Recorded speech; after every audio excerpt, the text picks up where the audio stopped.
nowadays. Fortunately, I lived in New Jersey, so I didn't stay there. But golly, a hotel would cost you an arm and a leg. Yeah, that it would, absolutely. Yeah, that's what we did when we went there that day. That one day before we moved here, we parked in Jersey and over in Bayonne, and just took the ferry over. It worked out great. Comment. Go ahead. KQ4D&D. Yeah, I was Christmas shopping several times in New York due to my job. I wouldn't recommend it. And I think there's an American hotel down in Queens you can get a good rate on, but don't take your luggage in. And man, I'm going to need therapy after you talking about the subways. I thought I had purged those memories.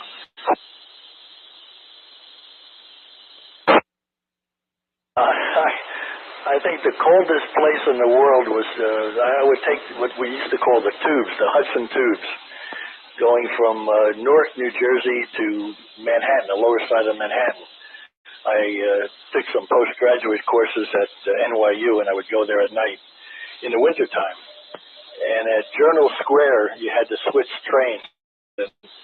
The wind would blow through that place, and believe me, you get a real case of just, I don't know, you just freeze anyway, is what I'm trying to say. It's one of the memories of the subways there. Yeah, people out in the country where I grew up, we got wind. Oh yeah, it's windy outside, but I tell you, when you go to a city and you're in between those buildings, that's wind. It almost creates its own little weather system, and it's just brutal. Well, if you're a local to Manhattan, you get to know how to go from one place to the other without servicing to the street level. And every now and then you have to, but it's a short trip. But you go from, you walk through the subways or the subterranean tunnels, and you can get from point A to point B without, freezing your nose off. I gotta say, and I'm gonna interject here. I'm gonna make a little bit of a joke.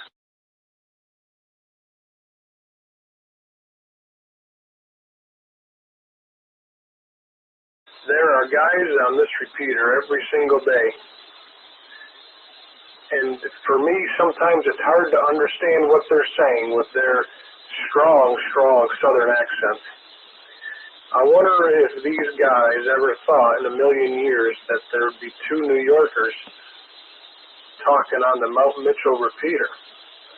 I'm going to guess that's a no. KO4JQX, Ron, he must be talking about me. There's a couple of y'all that sometimes I struggle. I feel attacked.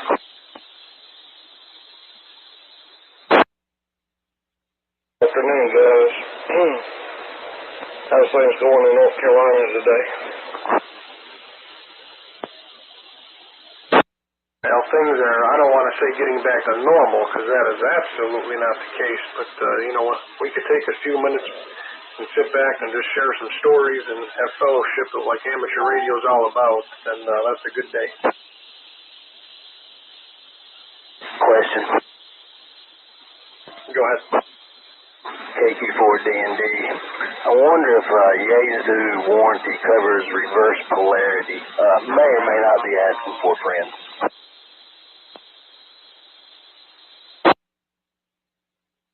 I doubt that very seriously, because when they go into the radio, they go tell that the polarity was reversed. But they've got an outstanding warranty.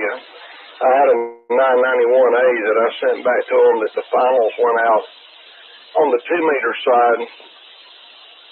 They covered everything, paid it, and sent it back to me. That did blow the diode. I think I can dig one out of a part spot somewhere, but I sent him an email. I told him exactly what happened. Trying to do some summits on the air and was trying to solder up a little timer, and I just had a craniorectal inversion with a soldering iron. Over. Yeah, right. Ron, how's everything up on your side of the hill today?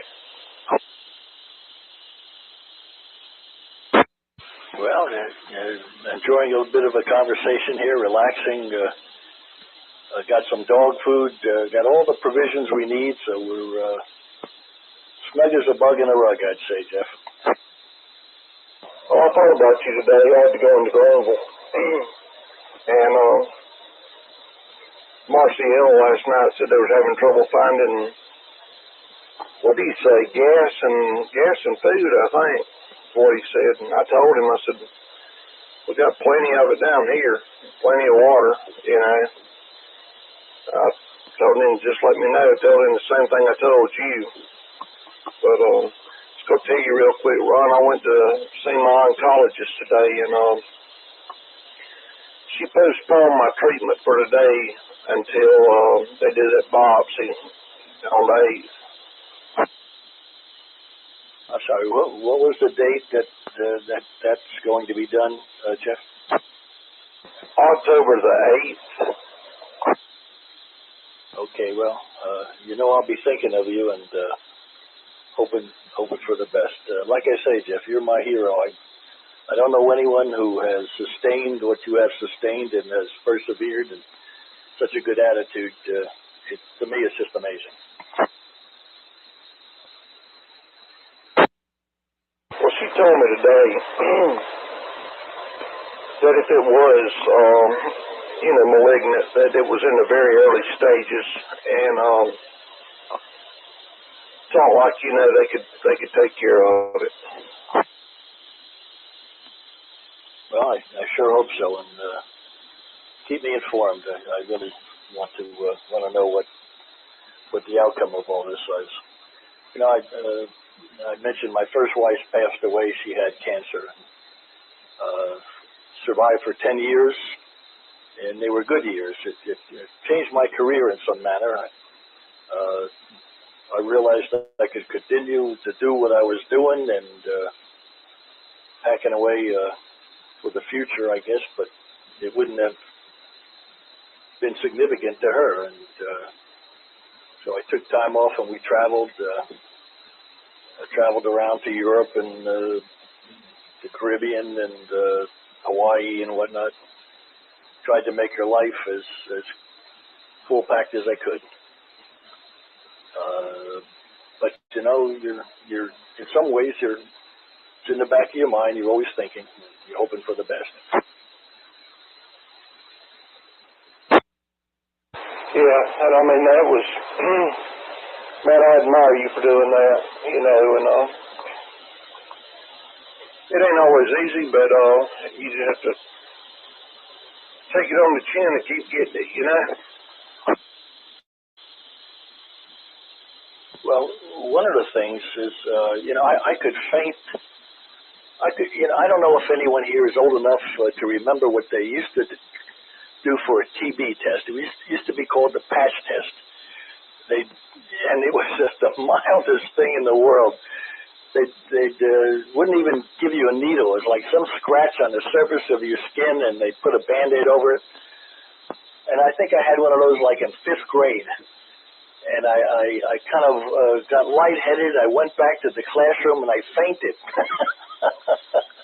And I fainted in the dentist chair. I would faint all the time. But one of the things when Joanne got ill is I had to sort of man up and because she went through a lot of procedures.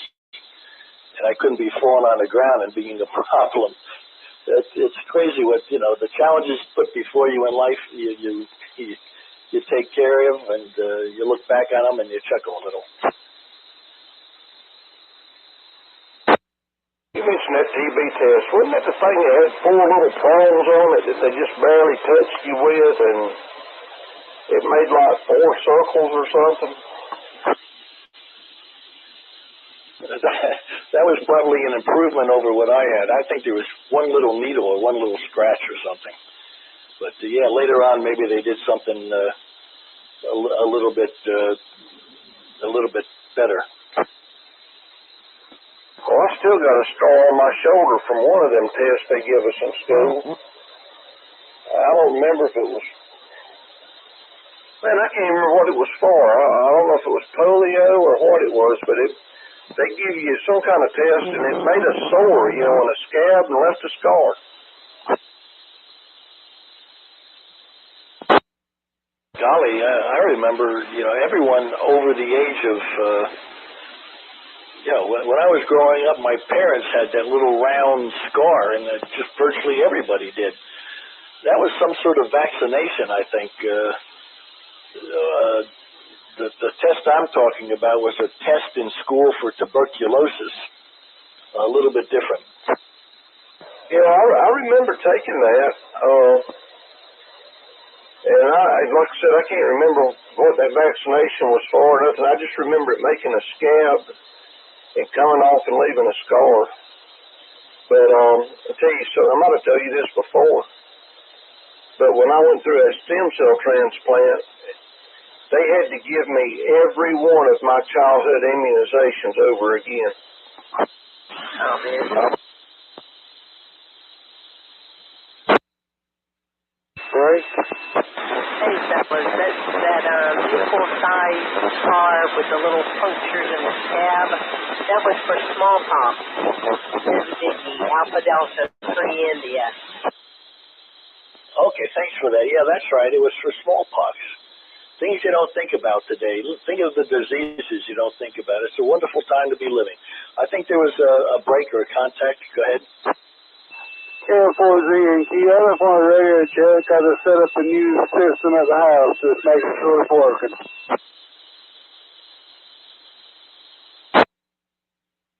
You definitely got something going on with that signal. It's very, very muffled, and there's a whine in the background as well.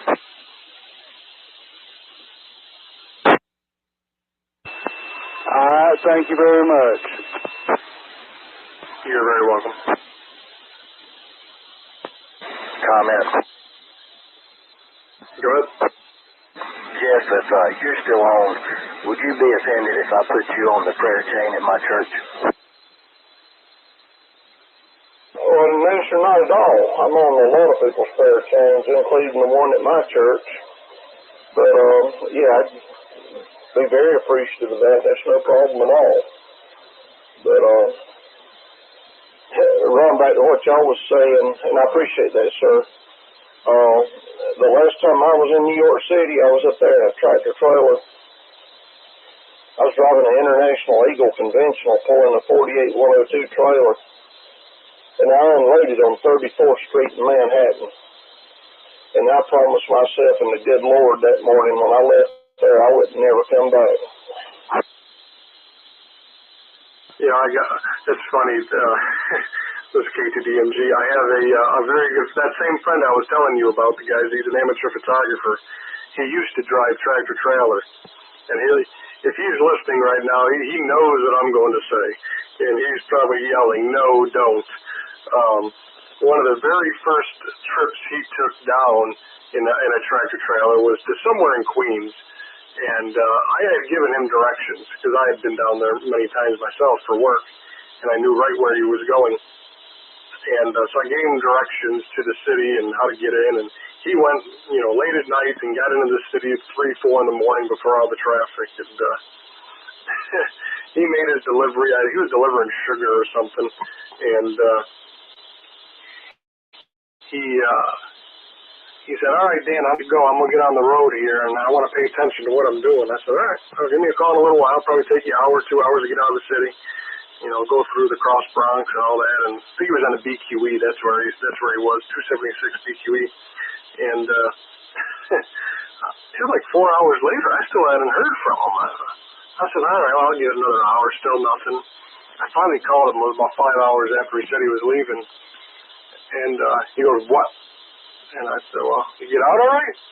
He goes, I'm on the GW right now. I said, what are you doing on the GW? I go, you were nowhere near that. And he goes, I'm not going to talk about it. I said, Chris, what's wrong? He goes, Dan, I am not talking about it. I said, all right. So we hung up. I called him back about an hour later. I said, all right, let's figure it out. What happened? He goes, I don't know how, I don't know why, but the next thing I knew, I was looking at Trump Tower. I said, what?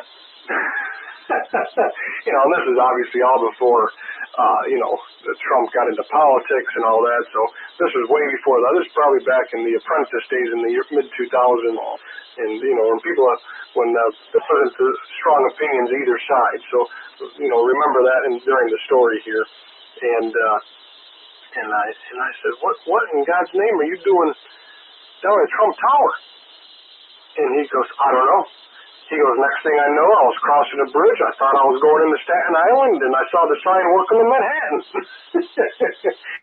And he said it took him nearly 5 hours to get from the bottom half of Manhattan, and anybody who's been there knows, you know, going over, what's that, the Williamsburg Bridge? I can't remember the name of the bridges anymore, but he crossed over into Manhattan, and it took him almost 5 hours to get out of the city and up to the GW, which is, you know, just north of Harlem, if you guys who don't know, trying to get out of the city. And he said it was just an absolute nightmare, because anybody who doesn't know New York City, folks, New York, lower Manhattan is set up as a grid system. You know, it's multiple one-ways street, and it's all one-ways. Let me rephrase that. It's all one-ways. You have north-south, you have east-west, every other block. And it's if you don't know where you're going, it is a true nightmare to get anywhere. And so, you know, what are it, probably 15 years later now, we still joke about that. We were just joking about it having a bonfire here just a few weeks ago when he was down here. So pay attention. If you go to New York, that gentleman who just said that about the tractor trailer, he swore to God himself he would never go back to New York. Well, my buddy Chris says the exact same thing. Well, the thing of it was, I knew where I was going. I went into New York City probably twice a week for about 8 months straight. We would run from Anderson, South Carolina, to a place called Holyoke, Mass. Sometimes come back and drop in Pennsylvania.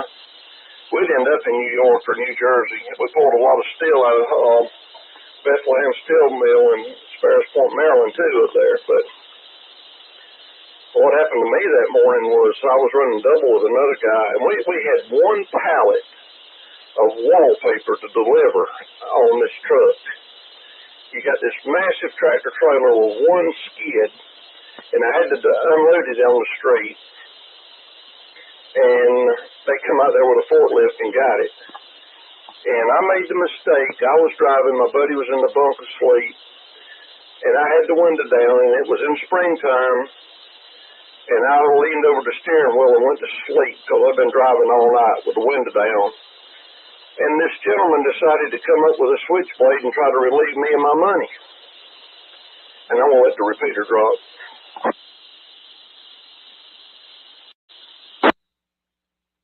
Long story short, I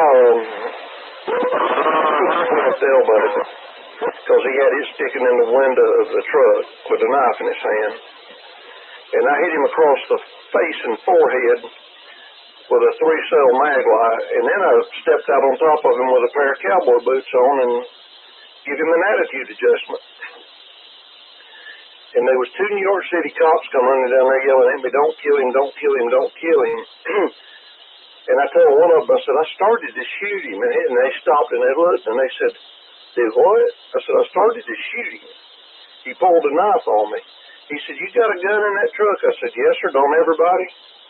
They started laughing and asked me where I was from, and I told them. He said, look, we take you before the magistrate. You go to prison for a year. He said, when you leave town, he said, don't ever bring that cannon back up here. He said, have a nice day. Oh yeah, the gun laws in New York, I tell you, are something else. There's multiple videos. John Stossel, the reporter, has done multiple videos or multiple reports. You know, somebody just traveling through JFK, and somebody was arrested at JFK because they had a magazine. Anybody who doesn't know, a magazine is just a piece of plastic with a spring in it. No bullets, no nothing, but it was It was higher than the state allowance of 10 rounds. And it was just crazy. It just, I don't know. There's reasons we left New York, and we'll leave it at that. But politics, unfortunately, do come into play sometimes. But yeah, there's stories like that all over, man. You're lucky. You're real lucky. Can't have a firearm in a commercial vehicle. Oh yeah, you can. Yeah, there's nothing. That's a big misconception. Yes, you can. There is nothing in the good old green book that says you can't. And for those who don't know, I drove tractor trailer too. And every time I ever got pulled over into a weigh station and I had to go in, I would let them know I had a firearm in the truck. I carried everywhere I went. As long as that state that you're going has reciprocity with the state that you're traveling to, you're 100% legal and covered. There's no such thing as a law that says a commercial vehicle can't have a firearm. It's a big misconception. I don't know where that ever started. And I'm guessing it was once like that. But that rule, if it was ever a real rule, has been changed. And there's a guy on here, he's with SHP. He's retired now, but he's been on this repeater multiple times and passing traffic too, and he'll tell you the same thing. So it is for sure that is not the case. But yeah, you just have to know your routes, because if you're going to New York, I remember when I would travel back to New York every now and then, I'd pull a load, I'd go up there and just, all right, I'm keeping it at home. It's not worth the prison sentence if I get caught, type thing. Well, this was in 1983 or 84 when this happened. A lot's changed since then, but there's a lot of companies says you can't have a firearm in their vehicle, but yeah, there's a lot of misconceptions out there about stuff like that. But I've never seen so many low bridges in my life as I've seen in New York, and they would write you a ticket if you got on one of those streets that had a low bridge on it and you was pulling a 13.6 trailer, and you got on one of them streets with a low bridge. I remember seeing the postal trucks up there with those little bitty short trailers that I don't even know if you could stand up in them or not. Yep, that's for sure. Yeah, the post office has really weird equipment. My buddy Chris, that's who he works for now. He works for the post office. And, they just got these new trucks in, he said. They're big KW, four-wheel drive truck, single axle.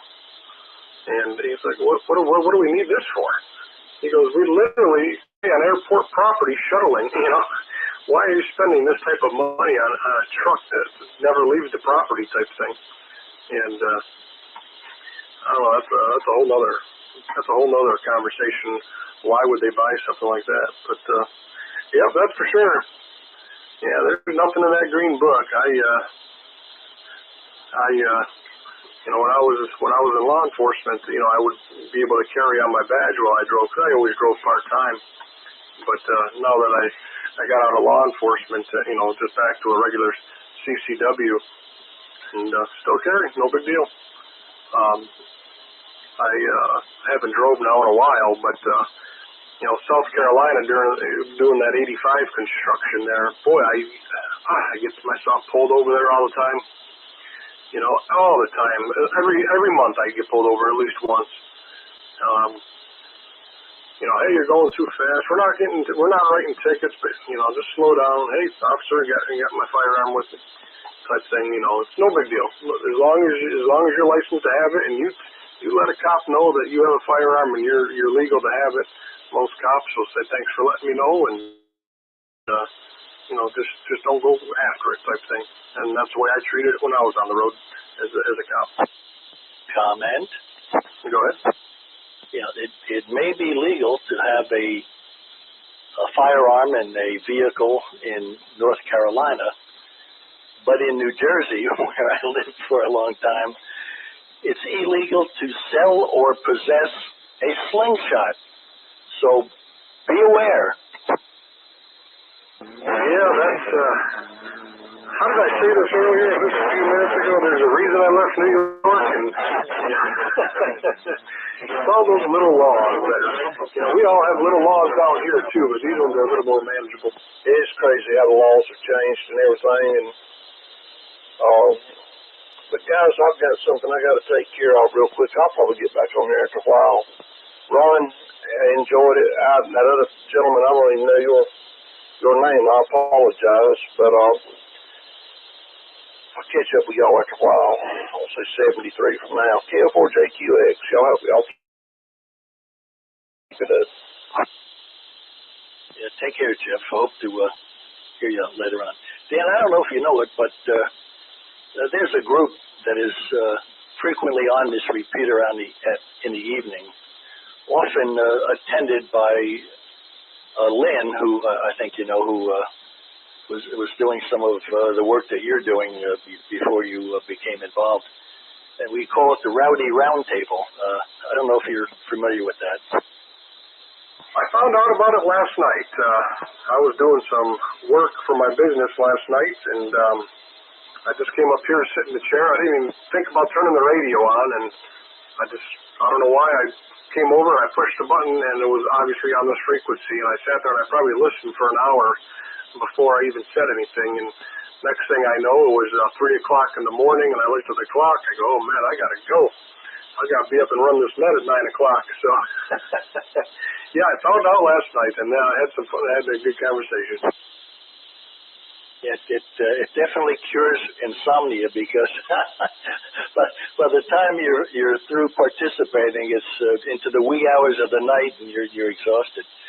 You know, I was never in law enforcement, Dan, but as an attorney in New Mexico, I represented the state police, many municipalities, local municipalities, and the corrections department, and I defended against claims of constitutional violations such as false arrest, excessive force, and the like. And when a prisoner, for one reason or another, didn't like his housing accommodations and claimed that he was being persecuted and there were violations of the U.S. Constitution. The long and the short of it is, in addition to singing your kudos for what you've been doing on this repeater, I've established a very high respect for those in law enforcement because I did work, legal work, before retiring and then getting tired of being retired and going back to work and doing the representation of state police and local police and the like. Until I began doing that, representing the police, I realized I really led a sheltered life, and I did not know. Well, I think you probably know. You know, law enforcement. You learn things about human nature and what people can do, tragic behaviors that most people are shielded from. Yeah, that's a very true statement. You know, a lot of people like to get their Facebook law degree on how things work. And they're very, very quickly educated when they mess up, and they have to have an interaction with law enforcement. There is nothing that I love more than watching some of these sovereign citizen videos that you see online, and you know, they think they're going to play the cop, and then they get to the court system, and that judge quickly reminds them. You better be quiet, you know. So it's kind of fun to watch. But oh yeah, and the jail, you know, I am, you know, I love our sheriff here in Ardell County. Our sheriff here, Darren Campbell, and he's a great guy, and he makes it really well known. You come to our jail, don't think you're going to have an easy road. You're going to get some black and white overalls. You're going to get a pair of orange sandals with no socks. You're going to get 2 what they call warm meals a day, because that's all the state requires you to have. And then you're going to have a bologna sandwich for dinner 7 days a week with a cup of water. And, you know, if more people would realize what jail is, crime would stop. And man, it's when those steel doors close, because it's not like in the old days where it's all steel bars and you can hang out with your arms out the bars and you can talk to your cellie on the side of you on each side and you can pass notes back and forth. It isn't like that no more, folks. You get locked behind a steel door and you don't come out other than 1 hour a day. And when you come out, you're in a little area. That's it. There's no outside. Here in Iredell, anyways. There's no outside. There's no radio. There's no TV. There's no magazines. There's no books. There is literally nothing to do but gather your thoughts. The only book that is allowed in the Iredell County Jail is the Bible. That's it. If you read, that's what you're going to read. There's, like I said, there's no rec time. I tell you what, I don't know if there's pictures online of the new Iredell County Jail, but that is a place, y'all, you don't want to go. And if more jails were like that, and I tell you what, this crime would stop big time. Because I could not imagine. I remember going through the police academy, and right when I got on, during my training, I had to spend, oh my God, and learn, things happened in the jail, and so I had to spend 12-hour shifts in the jail. And I can tell you what, I don't problem arresting people, but I can tell you, I hated going into the jail. That is just a place that nobody wants to be. And when you drop them off after you see the magistrate and you give them your paperwork and they get checked in and the jail folks release you, as you walk away back to your car going through the Sally Port, those prisoners are sitting there looking at you. Like, you're really leaving me here? Like, yes, sir. Yes, ma'am. Yes, we are. It's a scary place. And most jails will give you a tour. I would highly suggest that. I know here anyways that tours are available, and we do a Citizens Academy that brings you through the jail and everything. It's a real eye-opening experience. J-I-4-Z-E-K. There's the man. Hey, Lynn. Say a word or two. I was just checking on you, Vaughn, see if your power's back up yet. The only power I have is from my 3-point hitch generator. No power. Really don't expect it for a long time. But I did want to comment on what Dan said. I've not been in jails, but I often say I've spent a lot of time in prisons. Jails are usually utilized for keeping individuals incarcerated before a trial or when they're sentenced, I guess, to less than 6 months. If it's beyond that, this is different in North Carolina, I don't know. But if you're sentenced to something more than 6 months, you usually go to the prisons. And Dan, I want to echo what you say as relates to prisons, because you're probably aware of this as well. There are prison gangs, and there are gang wars in prison. There's extreme effort to isolate members of one gang from members of another gang, either by having them housed in different prisons or separating them. And there are mandatory requisites for prisons. It sounds like, and I think they're probably looked over more by what I would call defense lawyers, who often champion I'll say it, the rights of prisoners, and they do have a lot of rights. And I could enumerate them and tell you some of the circumstances, but I just want to underscore what you said. Prisons are not a safe place to be. Underscore that in many, many ways. That control? Go ahead. Yeah, this is K4SWL on Long Branch Road in Swannanoa. I'm not sure really who to direct this to, but we just had a group meeting up here. The upper part of Long Branch Road is probably going to be very isolated here soon. We've had significant deterioration of our mountain road, and it's kind of crumbling away, and engineers are looking at it and stuff, but we're probably very soon going to be cut off from everything. We're currently having helicopter drops at the bottom of the road, which is 2 miles away and 1,000 feet of elevation lower than us.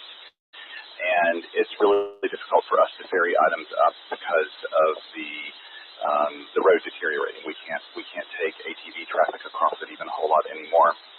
So I don't know who is organizing or who to contact about this, and I'm not even in a position to contact them. But we wanted to see if one of the airdrops they're doing by helicopter could be done up on upper Long Branch Road, so they can serve the community up here. Do you have any clue who I would contact for that? Right. I'll let Brake go in case he has info, and additionally I will add to that after. Go ahead. K4SWL, this is N4DIN. I will pass that along and we will try to get that changed. That's fantastic. I really appreciate it. We just had a community meeting because we have to decide if we're leaving here or staying here. It sounds like they're going to work on the road, and that sounds really positive, but there's a possibility it could just crumble away as well. And we're pretty resourceful up here. we cleared like a 1 mile stretch of road, and I can't tell you how many driveways all in this just a few short. We've got almost 30 chainsaws and a bunch of people that know how to use them. And so I've been out all day long working and doing things most days along with everybody else in the neighborhood. But it is really difficult to get down there when those helicopter drops happen because we don't know about them and there's nobody down there that can communicate it to us. So yeah, if they could do that, there is a pasture up here, Joe Boyer's pasture, who I think they've already surveyed it and made sure that it was okay for a drop, and I think they've approved it. So yeah, they should know probably where it is already. I copy you, and I will pass that along to the state, and we'll make sure it happens. Thank you, sir. I really appreciate it. And this is K4SWL. That is exactly what I was going to say. I was going to tell you to contact Swannanoa Fire Department and speak with N4DIK. And he was there, so I didn't have to even say it. So thank you very much, sir. Appreciate it. Yes, thank you, N4DIN. K4SWL clear. Good to hear you, Thomas, W4JL. Thank you, sir. I appreciate it.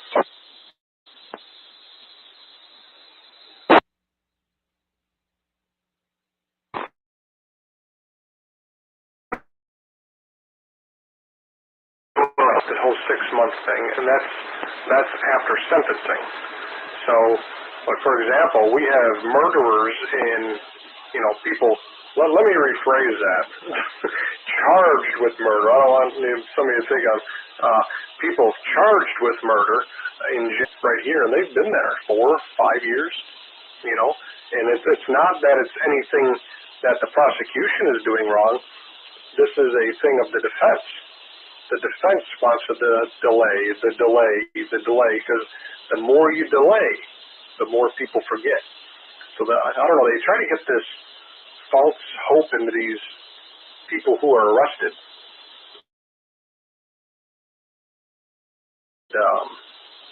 By doing that, like, oh yeah, spend 5-6 years in here and nobody will remember, and we'll have a really good chance of beating this. Maybe in somebody's world, but, law enforcement keeps pretty good records, and so does the prosecutor's office. GAC. GAC. Yeah, I just want to throw in my 2 cents. I'm a retired magistrate out of Buncombe County. You'll never forget those slider doors. And I concur with all of what you all are saying. Yeah, you guys take a lot of heat, and, you guys have to follow the rules too, and, sometimes we get these ridiculously low bonds and stuff like that, and, you just want to cuss at the magistrate, but you know what? Y'all got a book you got to follow too, and, people have to remember, bond is not a punishment. bond is a promise to return. So, a lot of people forget that rule. Well, one of the things that people don't know, a bond is not supposed to be any higher than a person is able to post in certain situations. I was just going to ask a follow-up on that, and you came in and answered it before I could even key. I was going to say, man, that guy's still in jail on a $1.5 million. He ain't got a pot to piss in. How does that work? But he had some pretty heinous charges. I mean, that was one case I'm thinking of here is he's still in there, and that was pretty bad. So, anyways.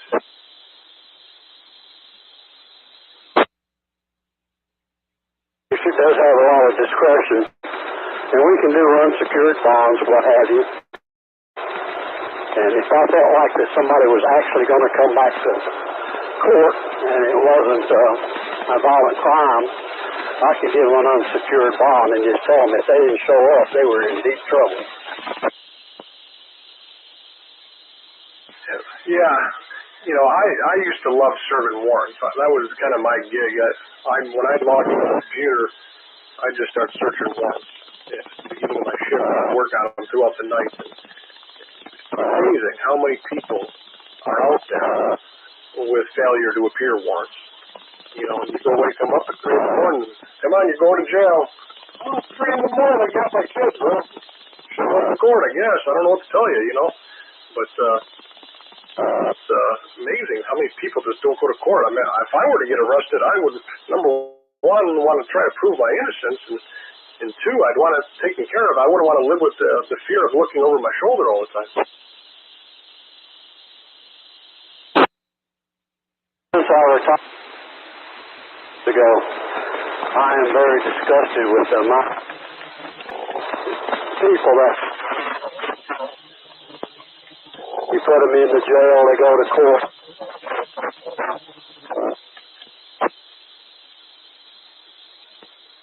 Yeah, somebody was keen on that. I didn't copy most of that. If you want to try it again. I said, 5, 6 I'm disgusted with on somebody crime that has a long history. Today, and the judge lets them where the officer doesn't even want to.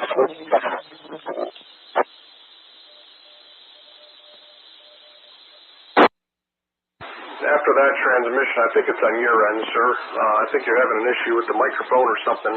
But, nothing was really copyable.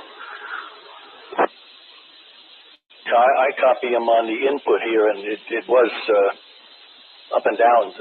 Something was definitely wrong. You're right. Yeah, well, I'll clear out import GAC. Oh, that one was perfect. I was probably doing something wrong. But what I was saying is, people, significant crimes, you put them in, district court judge lets them go. Please. That is a big issue. If anybody wants to get infuriated at a really recent story, I suggest looking up Mooresville Police Officer Beebe, B-E-E-B-E-E, and the Mooresville Police Department actually held a press conference the other day, and you can just see how upset the local police department is here. One of their officers who was arrested for some pretty heinous crimes and was just literally given a slap on the wrist. And these are heinous crimes. I'm not going to get into it on the air, but they're upset and they're looking for answers on why this happened. So yeah, you're right. These backdoor deals and judges and attorneys, I don't understand it. It's politics. I'm sure that has something to do with it. There's a whole lot to do with it.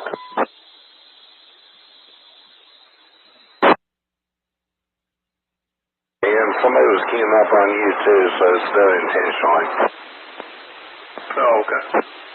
Yeah, it's local here. I'm in East Asheville, and I can see something on the input, so it's something around this area.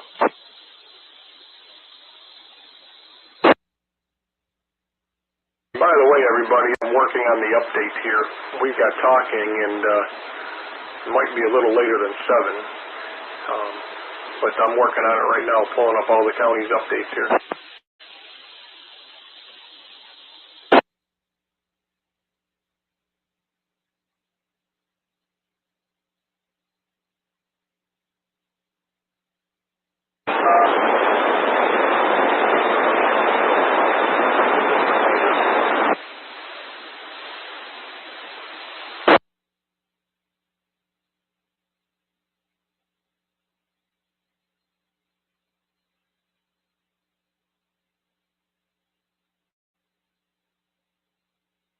Hey, Lynn, KI4ZEK, you still there?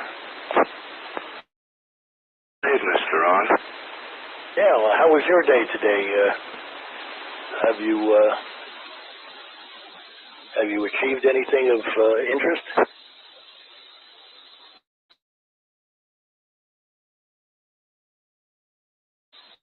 Yeah, I was going to get her little tote cadet out and her trailer to it, haul the stuff to the brush pile, and I was get on the tractor, and I kept hearing a noise. I looked under the deck, and yeah, Mama just had some kittens under there.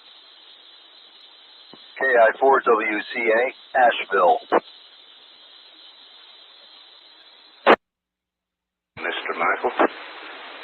Hey, Lynn, just got power back on. I've been on the HT before, but I didn't want to transmit too much because I've been using solar to recharge everything. Roger that. Well, congratulations on getting your power back. And that's why you hear me talking. I'll tell you what, Asheville is a disaster. It's horrible. How is it your way, Lynn? Over? Well, the upper part of the county got it hit more worse than the southern part of the county. So a lot of trees, a lot of flooding, but fortunately we didn't lose power for long. Oh, nice. Well, we still have no water, and it looks like it's probably about a month out. My daughter asked me, how long will water take? And I didn't want to tell her. It looks like about a month. But that's just me guesstimating, okay? It could be sooner, but it might be longer. God help us all. And certainly no internet for sure, because the fibers were destroyed in landslides. Over? Roger that. Yeah, we're still without internet over here. Yeah, Michael, you're on the west side. Same thing on the east side here of Asheville. It's a disaster. Oh, yeah, you know, I get out way better now because the maple tree in the backyard that I've been praying to God to help trim, God delivered. You're singing my song. I lost a tree in the back, and it had branches and some vines running off the branches onto my antenna. That tree fell down, so presumably I'm getting out better as well. You know, it's funny. I've been here for 20 years, and this is the first time the antenna came down, but it's not the antenna's fault. It's because a branch 6 inches in diameter center punched it. Actually, 2 of them. So, yeah, and I have a widowmaker hanging straight down. I've been trying to twist off. I'm going to have to let it cure out. So, HF is down for now because if I put it back up and drop the big one, it'll just take it out again. It didn't actually break, comically. Well, it did, but it broke right at the end, so I can put it right back up as soon as I get the big overlying branch down. So that's really good news. I can't wait to get it on HF again. Over? Yeah, again, you're singing my song. I lost my 40-meter dipole, which was up pretty high, I think just at the ridge of Piney Mountain here. And before the storm, I think a bear got one of the ropes, and so one end was hanging straight down. It's supported on 3, the middle and 2 ends, and the one end went down. But this storm took down the center, so I've got no 40-meter antenna there. it I guess invites us to enter the woods and do our thing with slingshots and tennis ball launchers. A good thing you're not in New Jersey, huh? Yeah, that's right. I'd be arrested for trying to put up my antenna because I have a slingshot. Yeah, illegal to sell or possess. I heard the station trying to get in. KI4ZK, KN4RA, copy. Yeah, go ahead, Mr. Donnie. Evening time to you, Lynn. I'm over here at KHKY, the Hickory Airport. Still got quite a bit of activity. Flights going in and out, and just over here volunteering if they need me. Yesterday I helped a little bit with carrying supplies in, but things are calming down a little bit here. But it's good to hear you. You're doing a great job. Well, Donnie, did you guys get your power back? Yes, Lynn, we did. Of course, we weren't out long, but it was restored quickly. Now, what we didn't have was Wi-Fi and cell service for 3 days, but they got that restored pretty much about the same time. Very strange, but that's the way it works.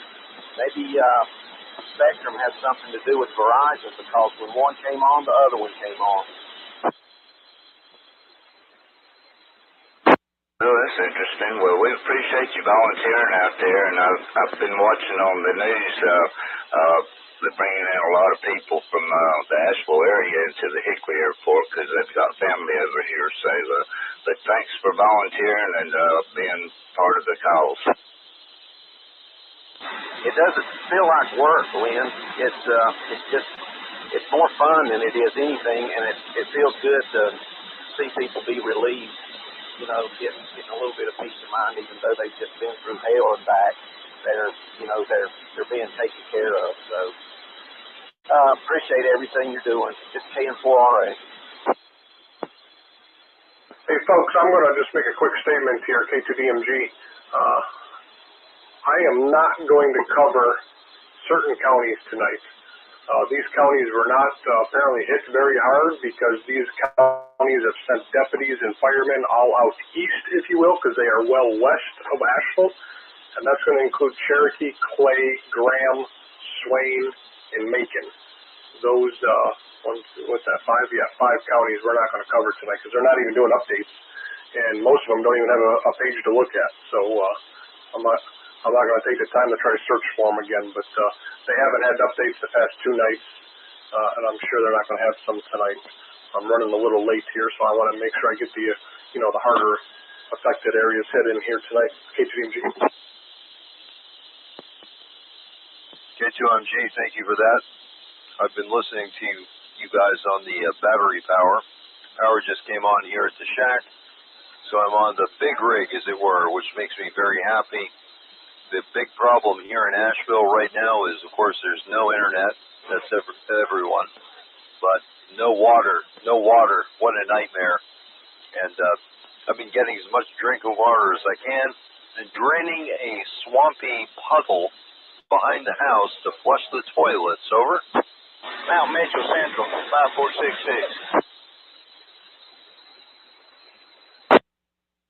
Not sure who that was. Mount Mitchell Central. Go ahead. Hey, we're over here at Yadkin, West Yadkin Fire Department. We got a SOS down here. People said they're trapped running out of food and water at Mount Mitchell, but the address is 898 Rock Creek Road, Burnsville. Have you heard anything? Yes, I can speak on this. This message, and I was going to kind of talk a little bit about this tonight regarding social media posts. While I cannot verify that is fake, that particular message has been sent out starting on Saturday. I think I saw the first one. And I have seen it in multiple different formats, all the same name, but in multiple different formats. Some of them are red, some of them are purple. I'm not saying that's fake. I'm not going to make that assumption. but I would be careful thinking that was real. How's that? Is that a better way of saying it? I have been sent that message literally, I'm going to guess, 60 to 70 times. So I just want to pass that to you guys over there in West Yadkin. Roger, Lima Charlie, I appreciate it. Out. You're welcome. And I'm going to break in here. I got to finish this, but Reed Timmer. I don't know how many of y'all know Reed Timmer. Reed Timmer is an extreme meteorologist. He used to have his own TV show on the Weather Channel, Chasing Tornadoes. Important Starlink info. And he has put out a map. This map was sent to me by Starlink to show the region with free service for 30 days in the Hurricane Helene damage path. All you have to do is enter your address on the following website. That's the Starlink website. You go there and register, and you'll be able to connect your phone to Starlink, is the way I'm understanding this, just reading it real fast. I'm not 100% sure if you have to be by a Starlink receiver. Hopefully, maybe somebody can oh yes, right here. Enter your Starlink starter kit. I didn't see that. So yeah, you have to have a kit. So that kind of limits. I thought this was going to be something you guys could get just over the air, but I guess not. So I guess we will break from that and I'll continue getting the update. I actually have a Starlink available at the end of my street, which is wonderful. I have not used it because, I would just use it for silly stuff or to pay bills. I'll wait till that's critical to do so. But in the meantime, I only use text to communicate. Here in Asheville, even texting didn't work for quite a while. Right now, I have not made any phone calls, but texting is sort of reliable. Although I cannot text my daughter in Missouri, so it's still extremely bad service in Asheville, and that's an understatement. It almost never works. Over. Yeah, hopefully, and this is gonna be a prolonged event because of this whole fiber issue that's been brought up, and I knew once the land started moving, this was going to create a major issue because that's all under the ground, and once that all gave way, it is what it is. We're going to have an additional update tonight that I was sent regarding cellular service and new towers coming online and stuff like that. So we're going to have that tonight too in the update. Thank you for reminding me of it. I have it right here, so thank you. No problem. I would say too that the service we're enjoying now, if you could use that word, is based on the portable units that were deployed. I don't know how many more are coming. I know they deployed a significant number to the Asheville area and other outlying places, with the priorities being, for various places that had to have it. But Starlink is a godsend for the places that had it in place, to say the least. This is KI4WCA in West Asheville. And I will say that so far food is not a problem, although grocery stores are not being stocked because, it's a logistical disaster. Over. Oh, I'm sure it is. All right, I'll continue getting the updates here, and you guys enjoy the repeater as normal, and I'll break in when we start the updates here. Real good, Dan. Michael, let me see if I'm doubling here.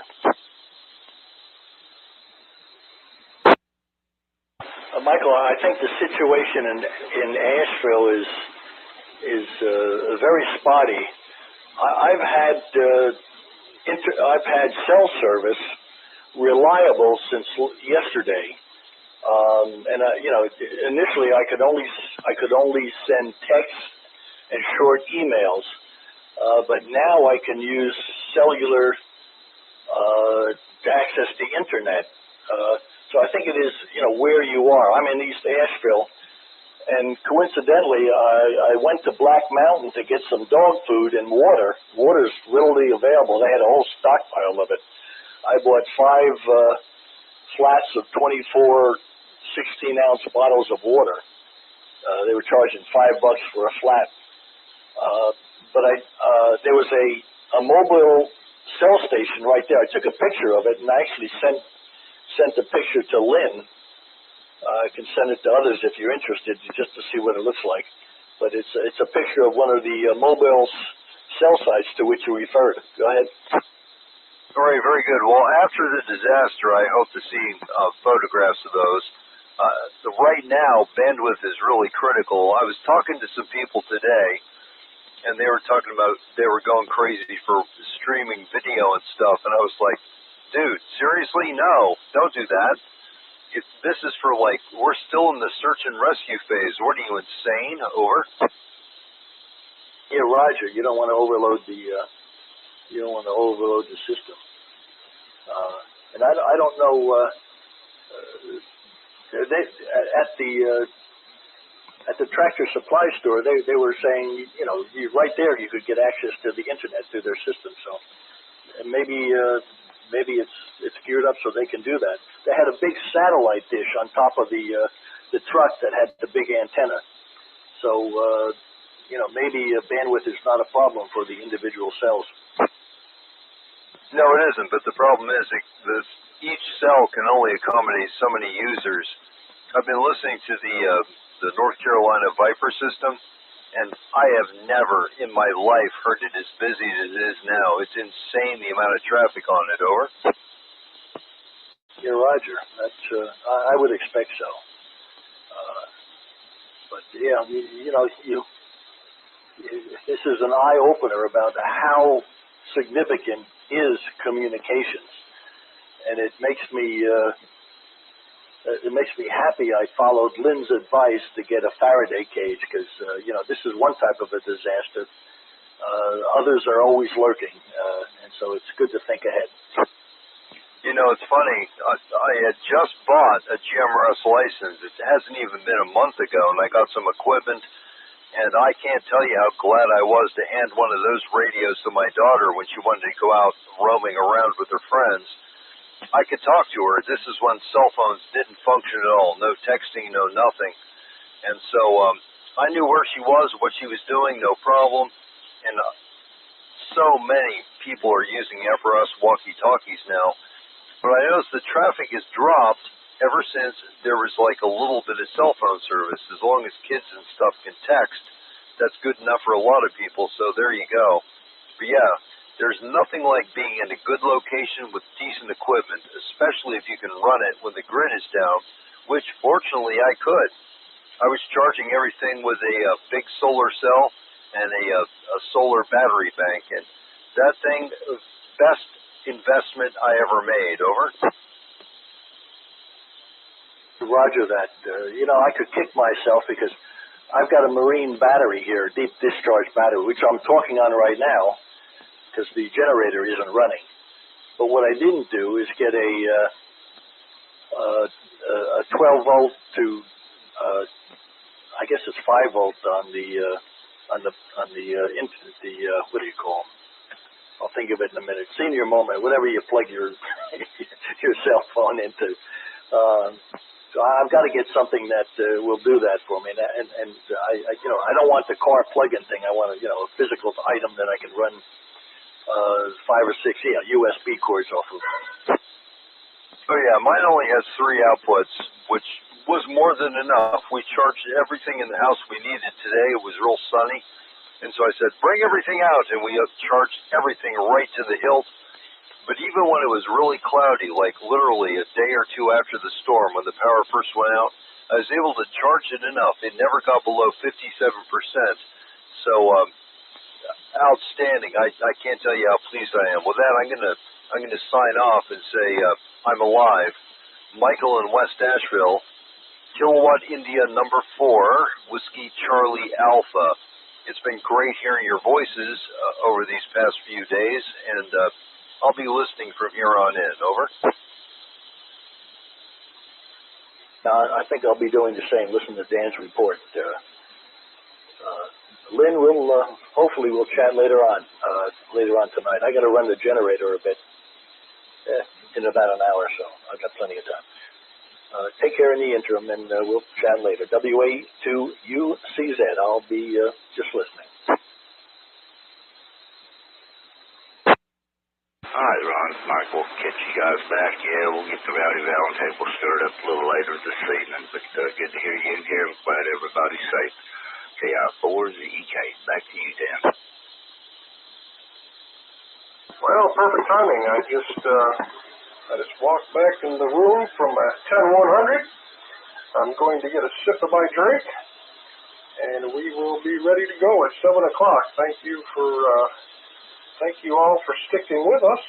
As always, we have all the counties up, and I'm going to report on a county or two that I didn't even do the past couple nights because I couldn't find a Facebook page. So I decided, well, let's try to find just a regular web page, and I found one or two of those. So we're going to have updates on those ones as well. We'll be ready to go here in just a minute. Thank you all.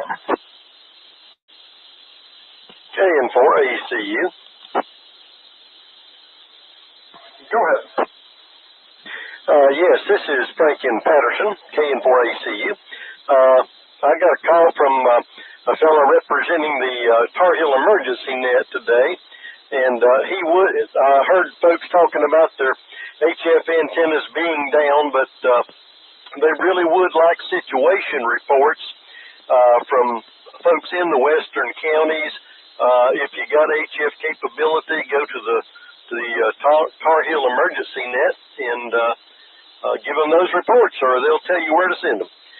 Thank you very much. KN4ACU, I'll be clear. What frequencies do they use on HF? Over. I got that at the top of the stairs, but I don't have it with me. So I can go get it, but I think y'all are starting something at 7, so I'm going to get out of the way. All right, very good. Thanks. Do 40 meter. 7232.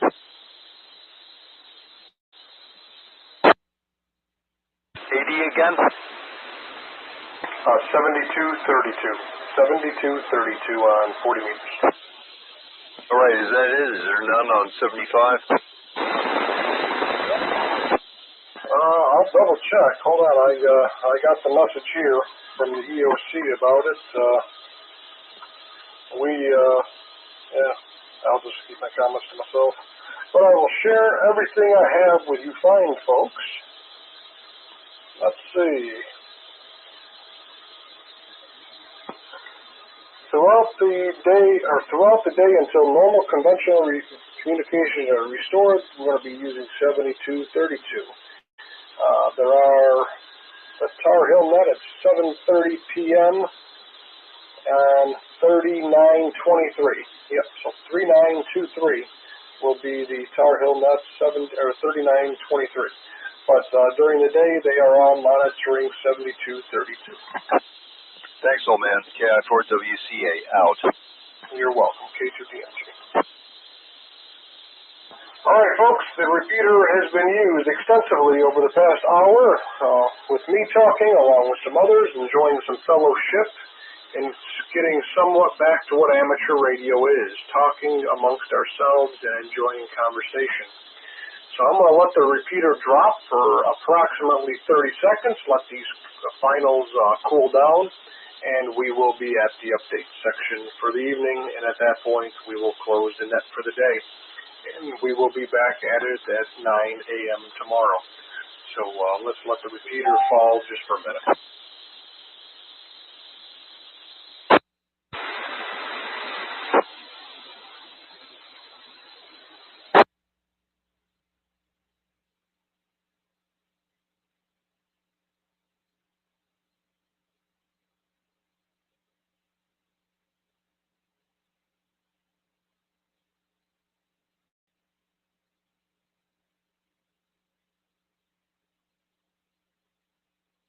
All right, ladies and gentlemen, my name is Dan.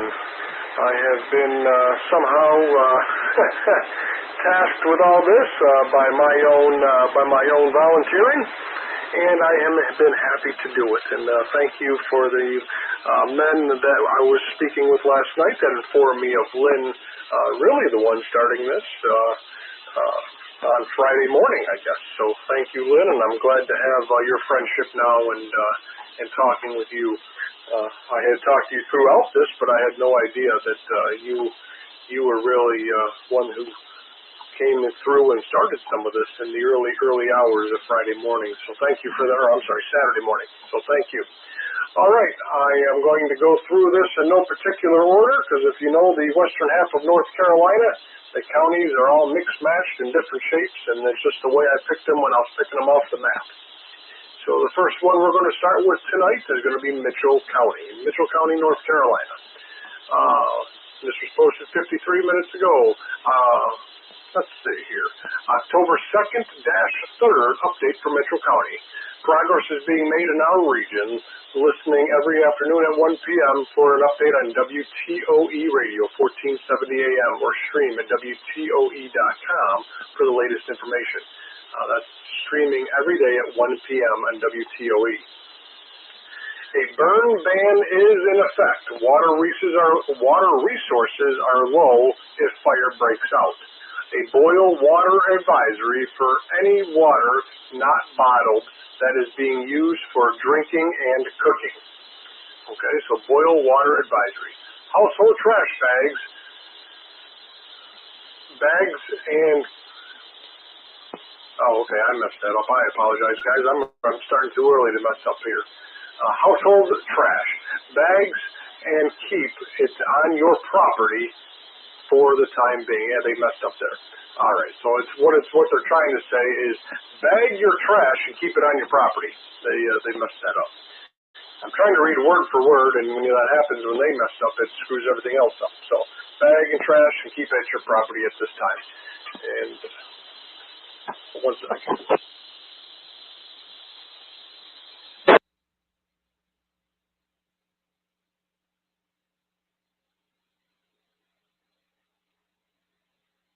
Sorry, folks. My wife had just brought me up dinner, and I said, well, you're going to have to keep it warm for me in the oven. So thank you to her for that, though. Shelter resources are available at the Red Cross shelter at the Mitchell High School in Ledger at the First Baptist in Spruce Pines.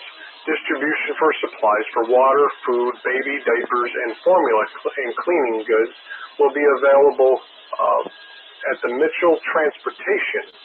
And will make they will make more distribution spots as needed. I'm sorry, whoever wrote this, folks, it's really hard. Distribution spots are going to be the Mitchell Middle School from 10 a.m. to 5 p.m. The Gouge Elementary School in Bakersville, 8 a.m. to 4 p.m. Spruce Pine Baptist Church, 24 hours. The Baldwin School, food service only, starting at 4:30 p.m. daily.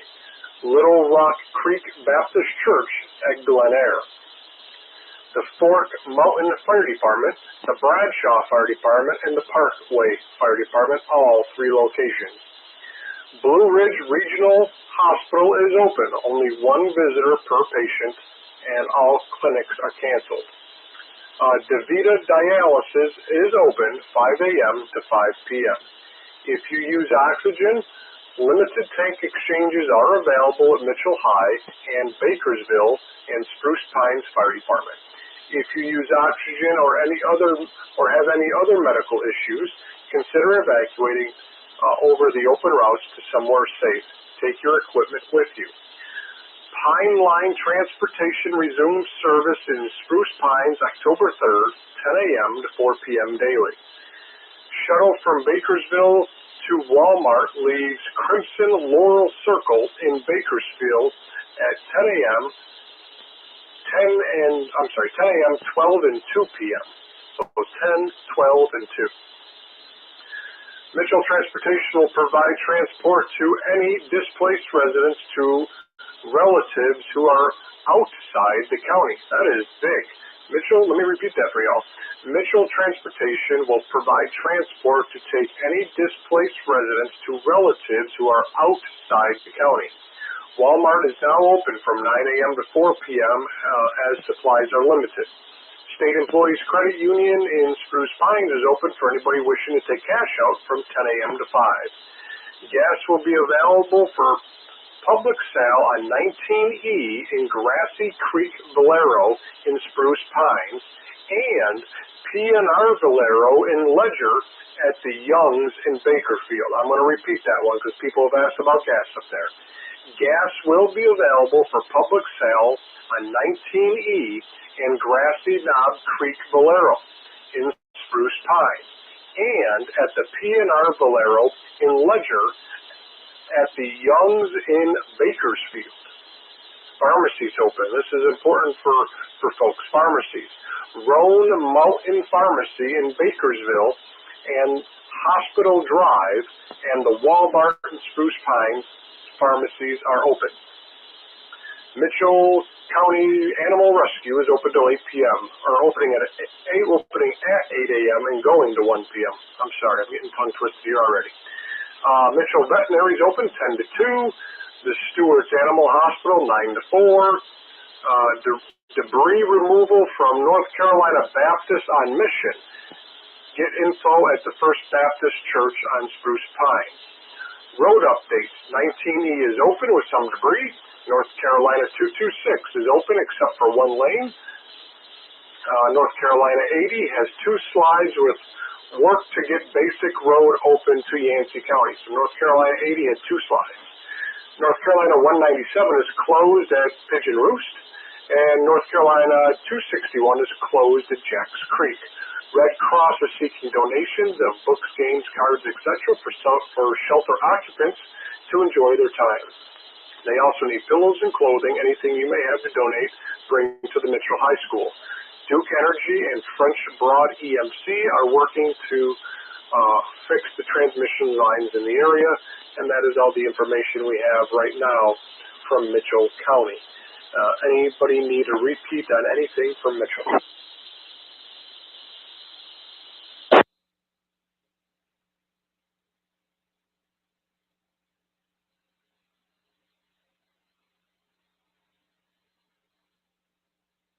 All right, Yancey County. This is where this particular repeater is, Yancey County, North Carolina. They posted some pictures and a couple of videos today. Picture is, I don't know, just the road is just gone. There's no other way to say it. All right, and it doesn't give a description of where, just so you know. Update for Yancey County. Emergency services. Having already activated the statewide mutual aid plan, the Sheriff's Office has received extensive support from numerous other agencies, including Stanley, Catawba, Chatham, Alamance, Wayne, and Stanfield Police Department.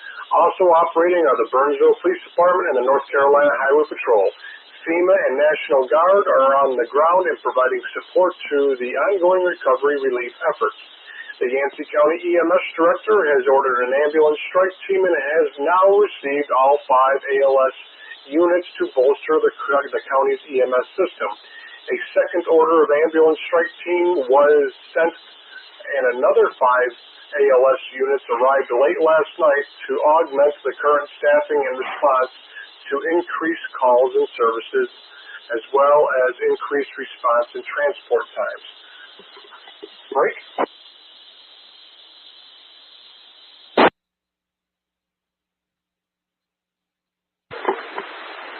The Blue Ridge Regional Hospital is still up and running, and they are operating on generator, but fully operational. A Federal Disaster Medical Assistance Team, DMAT, also has set up in the parking lot and has similar capabilities as the hospital to assist with care. Burnsville Health Center Urgent Care is open today 10-2 with hours from 9 to 12. They posted this 2 hours ago. Why would put that in there? Cell phone towers, still a work in progress. Some of the tower sites are still in working order, but access to maintain them and getting them back up and running is difficult due to post-storm conditions. Crews are actively clearing and improving roadways to these sites to allow access for essential crews. Points of distribution, also known as pods. So if you hear me abbreviate that, that's what that is, a point of distribution. Pod sites are distributing water, MREs, and ice, and currently operating out of local fire stations with a plan to transition to 2 centralized locations. These new sites have already been identified, and preparations are being made to get these sites up and running by Thursday. Shelter sites.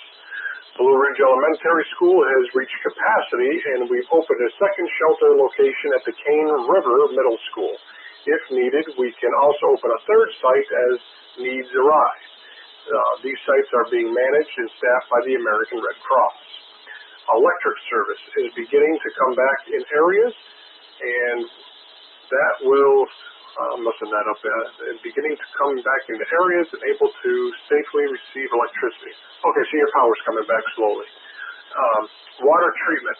The Burnsville Public Works is working diligently to get the water back up and running. Engineers, contractors, and crews are getting pumps in place to bring water back into the plant. Once it's determined the plant can sustain operations, they will begin turning feeder lines on to distribute water. As feeder lines are turned back on, crews will be able to determine if there are any leaks to further repairs. Once reestablished, the water must be boiled until the system can be flushed and sanitized. The water will be usable for showering and flushing toilets, though. Wastewater treatment. The plant is completely offline until major repairs can be completed. Engineers have been brought in to evaluate and to expedite the repairs. Volunteer donations. All donations are being directed to Altech and will be distributed out from there. Comfort stations. Mobile laundry facilities are available at the Go Grocery parking lot. Updates regarding the setup and shower and bathroom facilities will be provided to those as details become available. Okay, so that is Yancey County, and as you can tell, just by reading that one, folks, that's where Burnsville is, Spruce Pines. That was an especially hard-hit area. Break.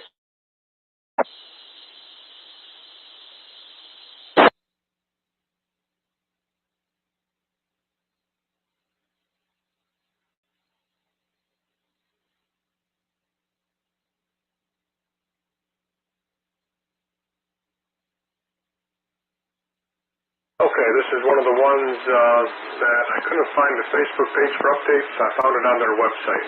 This is Madison County. October 2nd.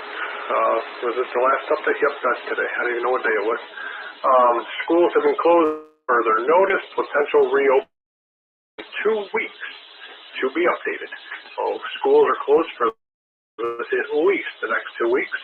Food distribution. Food and water supplies are being routed to area volunteer fire departments to move them closer to each community. Residents can pick them up at the Marshall Fire Department, Walnut, Big Pine, Laurel, Ebbs Chapel Community Center.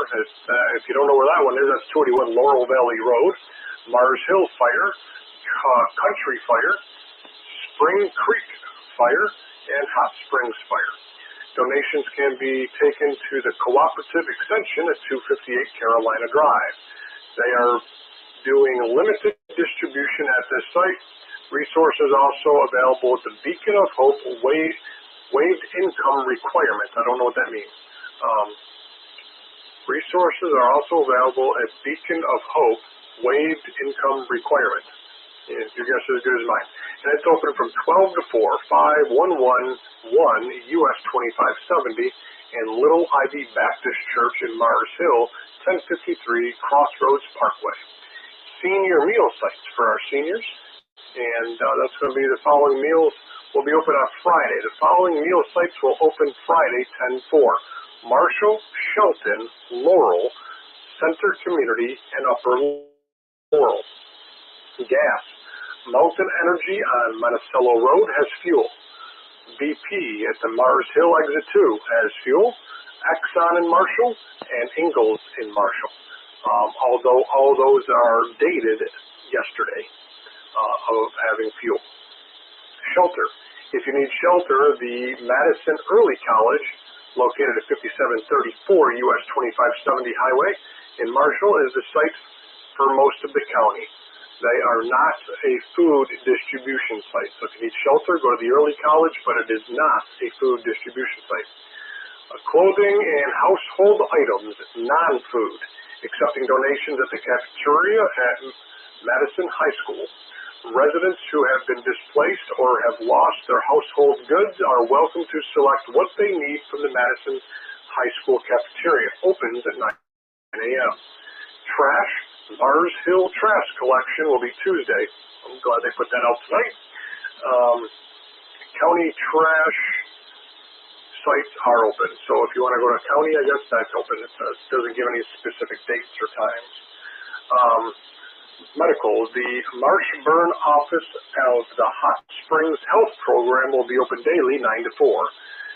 You do not need to be a patient to be seen by them. If you are out of important daily medication, please bring your empty container with dosage information, if possible, to Marshburn, and they will work with the refills.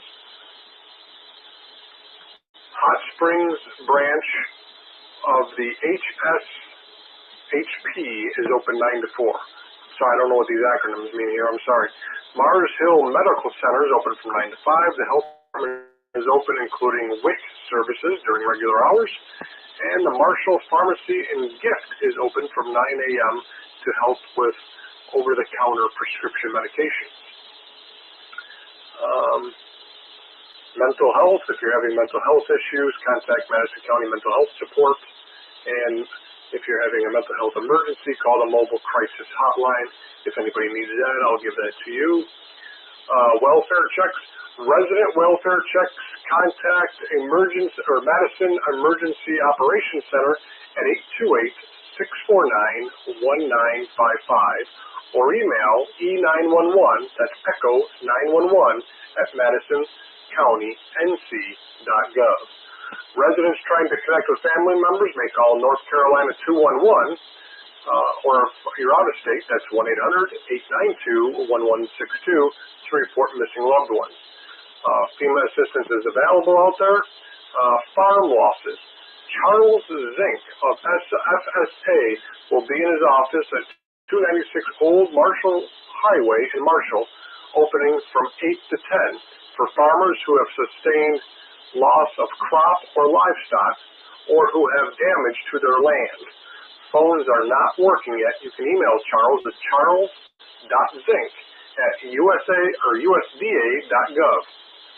He will have a box at his office to drop information if you miss him. Let's give this a quick break.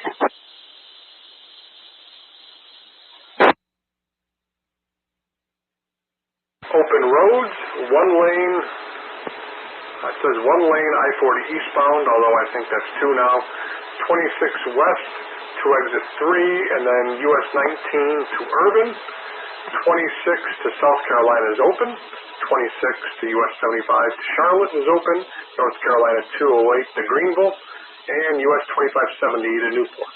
All right, those are all the updates for, well, I don't remember what county we're in, Madison, I think, yeah. That's all the updates for Madison. Does anybody need any clarification on anything there?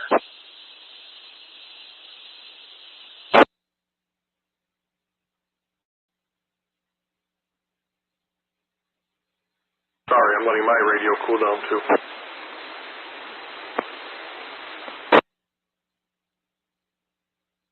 Okay, as I said, we're skipping over the 4 most western counties. They really have had no updates, and they are sending people, they are sending people to the affected areas to help. So, all right, Haywood County. This is from the Emergency Services Department of Haywood County. If you have lost your EBT card due to the storm, call the EBT call center at 866-719-0141 for assistance. They don't have any long posts, so I'm just scrolling through. It says, we are pleased to announce that most critical systems are operational and Haywood County offices will reopen for regular business hours tomorrow, October 3rd. Thank you for your patience. What else? Clyde, the new Covenant Church in Clyde has supplies for folks who need them. Additionally, Clyde Central United Methodist Church on Charles Street is offering meals from 12 to 6. Keep scrolling here. Maggie Valley, supply pickup. Needed supplies can be picked up from Maggie Valley Pavilion Monday through Friday, 8 a.m. to 8 p.m. Donations are being accepted at this location as well. Hot meals.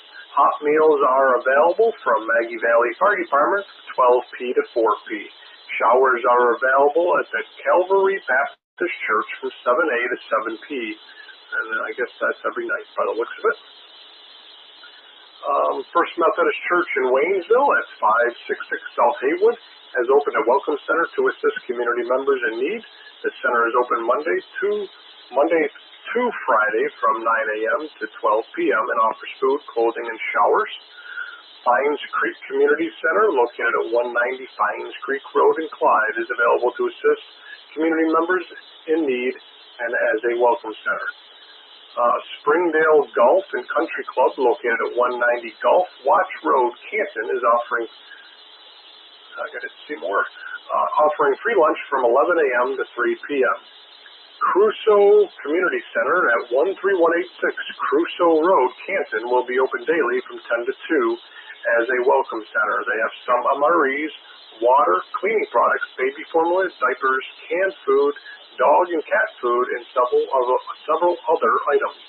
The Pigeon Community Center, located at 450 Pigeon Street in Waynesville, is now open as a welcome center to assist those impacted by the hurricane. The center is open every day, 9 a.m. to 4. Meals, food will be served daily at 2 p.m. The center has water, power, and charging stations, shovels, trash bags, and pet food available, and that's in Waynesville. Power outages. There are currently 7,400 people in Haywood County without power compared to 10,000 yesterday. So that's, 3,600 residents got power back. 5 hours ago they posted it is too dangerous to travel into Haywood County. Many of you are excited about the upcoming leaf season. The aftermath of Helene has created unsafe conditions across the region. Flooding, landslides, downed trees, power outages, and poor cell phone service are making travel unsafe at this time. Additionally, there is no food, water, or fuel in the area, and many places are only accepting cash. We know that it is not ideal, and we would love to have visitors in our beautiful region, but right now this is not the time. Okay. Any other thing? Just reading here. In the wake of Hurricane Helene, our community has provided once again coming together. We are stronger. Neighbors are stepping up to help one another, showing the resilience and compassion that defines Haywood County. Whether through the helping hand or a kind word, the spirit of unity is alive. Here are some POCs where you can get some essential supplies. Woodland Baptist Church, 545 Crabtree Bethel Elementary School at 4700 Old River Road, Canton, and the Jonathan Valley Elementary School, 410 Hall Drive in Waynesville. These centers will be open Monday through Friday, 9 to 6, providing vital resources to help you through this time. All right, I think Spectrum is working to assess damage. Spectrum is working with commercial power and state agencies to restore service. Yep, that we don't need. And as I said earlier today, I cut in on this earlier today. North Carolina Emergency Management is asking, do not cut fiber lines. Fiber lines are the backbone of the cellular network and the internet service. So do not cut any fiber lines. If you want your internet or your cellular service back, they have that posted as well, Brady. Anybody need a read back for anything in Haywood?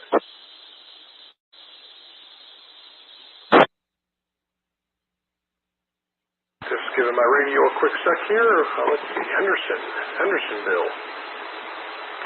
1 p.m. update. The Hendersonville Police Department has confirmed there is no active shooter activity within city limits. And at 11 a.m., first responders have confirmed there have been several rumors of an active shooter in downtown Hendersonville. All these are not true. Okay. Guess we really didn't. Guess that's pretty bad, I suppose. And the last update they gave was yesterday, which I read all you guys yesterday. Does anybody need any information for Henderson County? They haven't done an update today.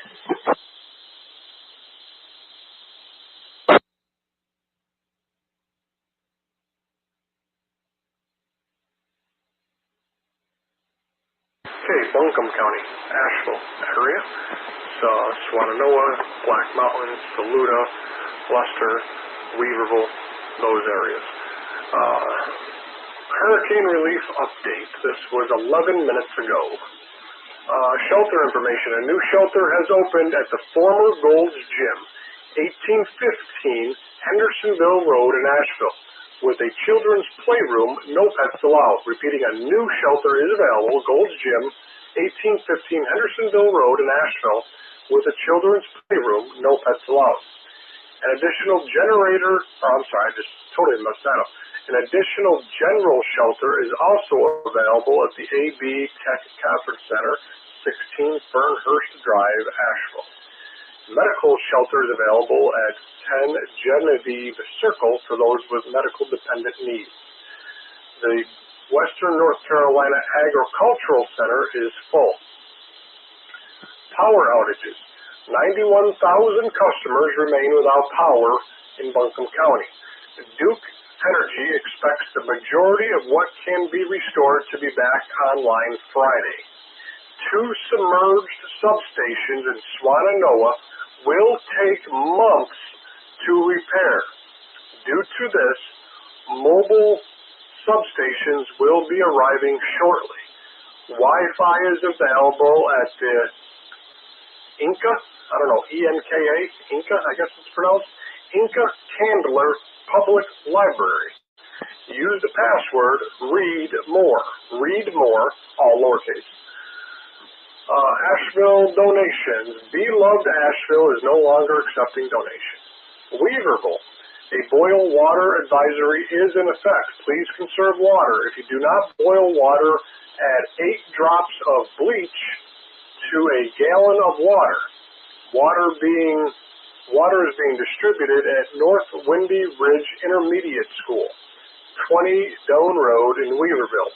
Bring your own water containers. So I wanted to make a joke on that one, y'all, when they said bleach in the water, and we all know why, but it's not appropriate, so I'll leave it at that. Pantry items and water will be available at Weaverville Community Center, located at 60 Lakeshore Drive, Weaverville, on October 3rd from 10 a.m. to 2 p.m. Donations will be accepted from 3 to 4. Garbage collection will resume on October 7th. A mobile PNC bank ATM on Weaver Boulevard. T-Mobile is establishing an area for Wi-Fi and phone charging behind the Tractor Supply, 14 Monticello Road. Asheville Food and Water Distribution. Ready-to-eat meals, better known as MREs, and bottled water are available at 2 distribution sites beginning Wednesday, October 2nd.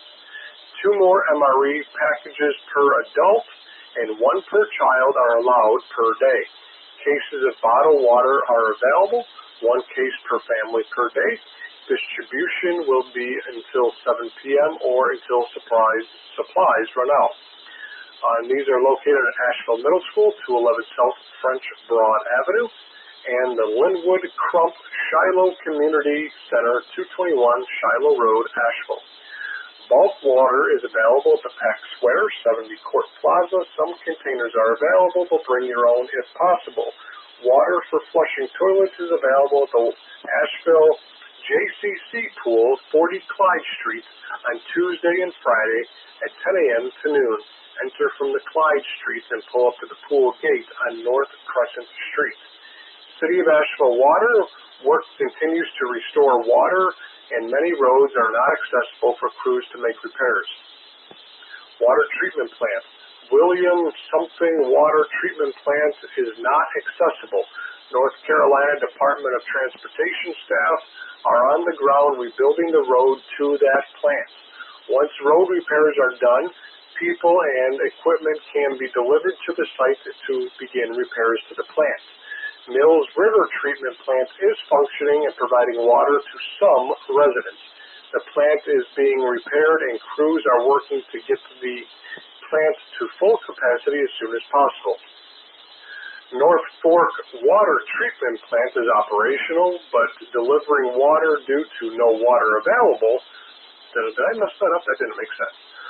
North Fork Water Treatment Plant is operational, but not delivering water due to no available for it to treat the reservoir. Reservoir water has high turbidity levels and cannot be used. The plant is currently accessible and people are working to acquire repairs. We're going to break. We only got 2 more things for this. So real quick, I think what they mean by that with the water is, I'll explain it in a minute. Even if plants are operational, water cannot be delivered to the community if distribution systems are not available. Crews are making repairs to inaccessible areas as soon as possible. So folks in Buncombe County, your water is not coming back anytime soon by the sounds of it. Law enforcement update, last update for Buncombe County. The Asheville Police Department is under full patrol. The Asheville Police Department is under full patrol staffing. Okay, that makes sense. Many officers are working overtime to ensure safety. APD is getting support from other police departments outside the city. A curfew remains in effect from 7:30 p. to 7:30 a. Tragically, 61 lives have now been confirmed lost in Buncombe County due to the storm. A reminder that when intersection lights are not operating, you all stop at 4 ways. And the curfew is in effect, and they repeated something. Officials confirmed 61. They're doing this again. No, I don't know what happened. They repeated a couple things we don't need to read. Anybody need read back Buncombe County?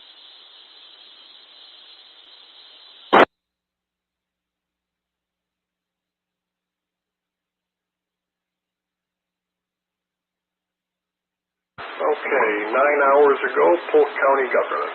Polk County. And it's very small.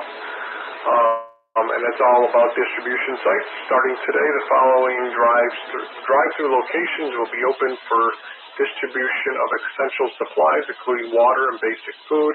Donations are first come, first serve, and availability depends on bulk donations received by the county. These locations will be open starting October 2nd and from 1 p.m. to 5 p.m. Mills Spring Green Creek Community at the Tri-Run Escalarian Center, 25 International Boulevard in Mills Spring. Columbus Community in Columbus Town Hall, 95 Walker Street. Saluda Elementary Bus Parking Lot, 214 East Main. Tryon Town Hall, 301 North Trade Street. And Sunnyview at 86 Sunnyview School Road at Mill Spring, 86 Sunnyview. There's really, that's the only update from Polk County.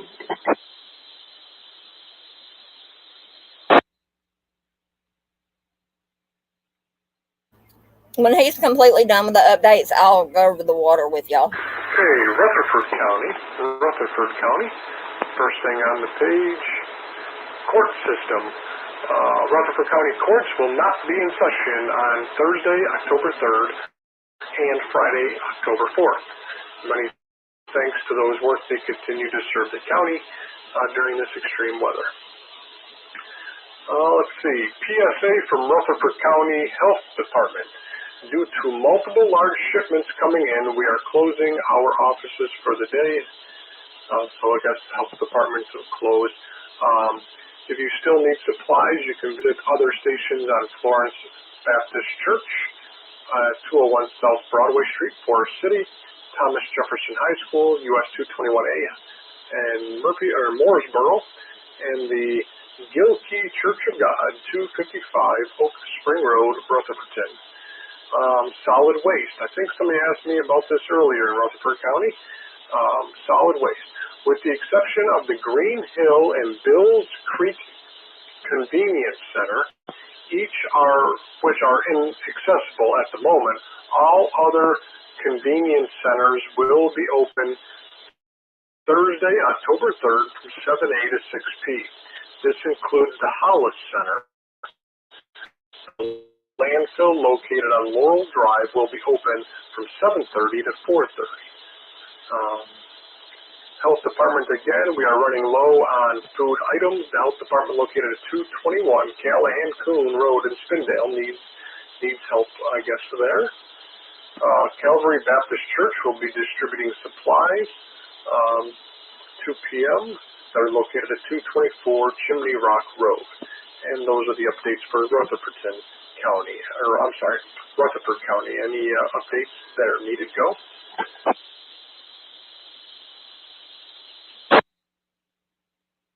And I guess I missed an update here for Rutherford County. We're going to go over that. I just scrolled down a little more. I missed it.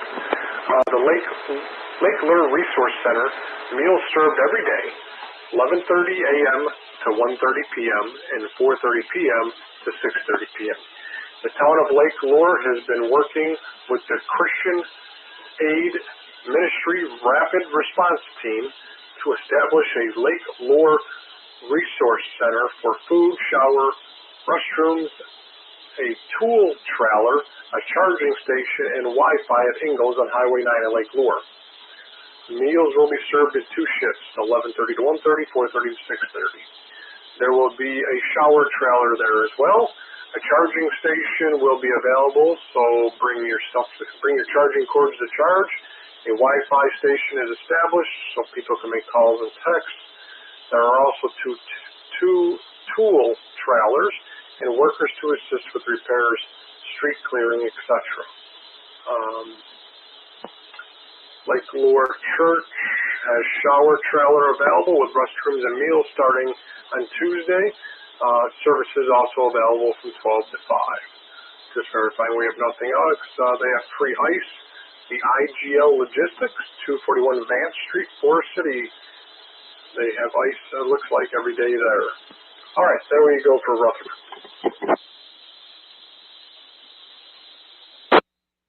Got 2 more counties, folks. Going into McDowell County next, just giving my radio a break.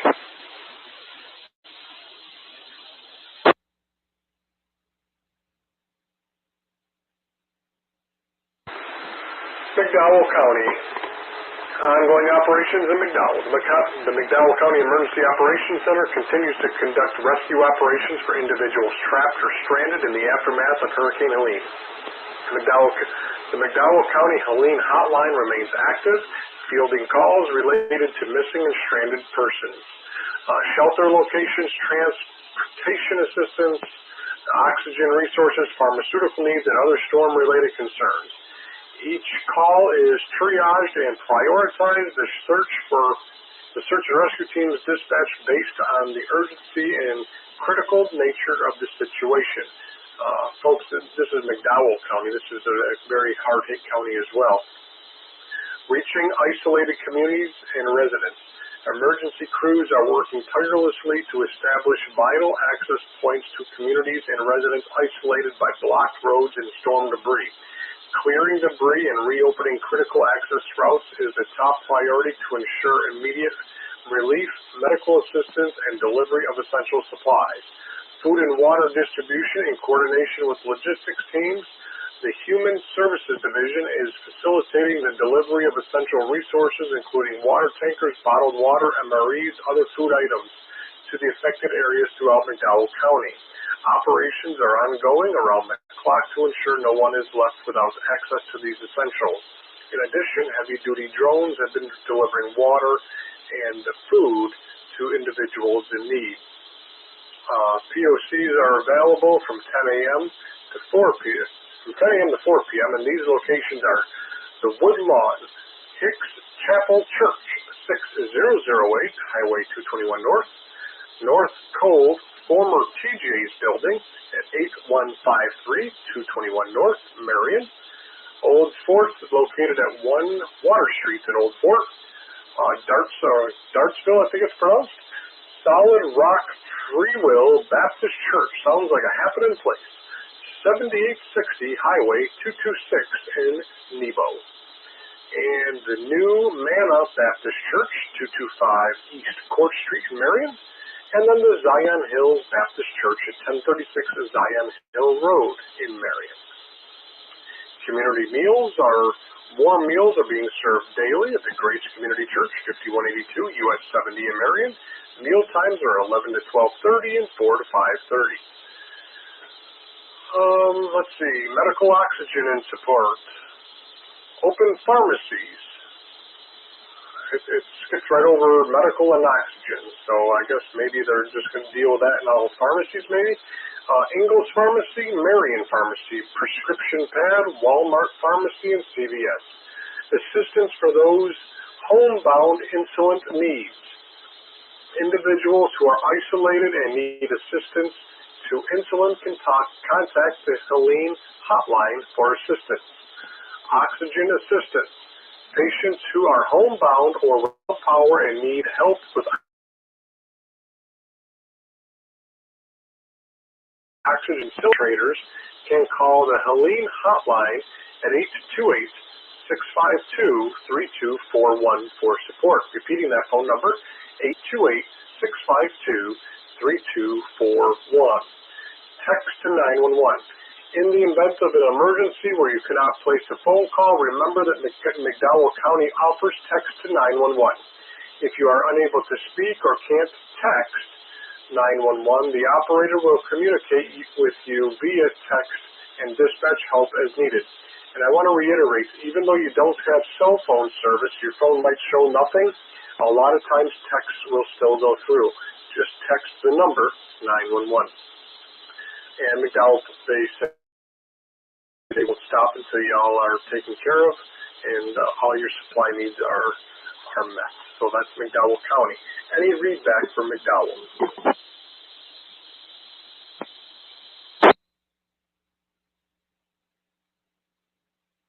And now we go into Caldwell County.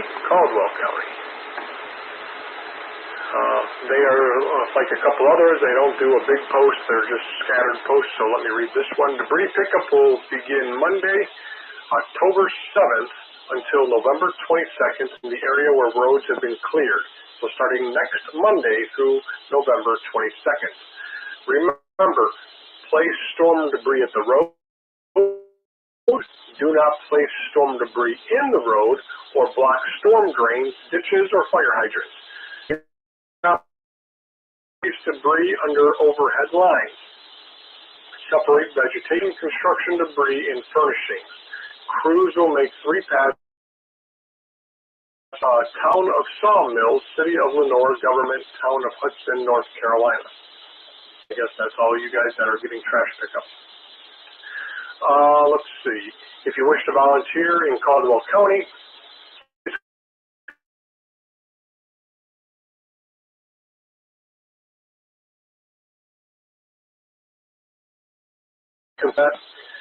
for FEMA assistance, apply online at disasterassistance.gov or contacting FEMA at 1-800-621-3362.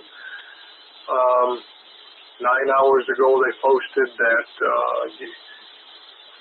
crews were delivered 6,000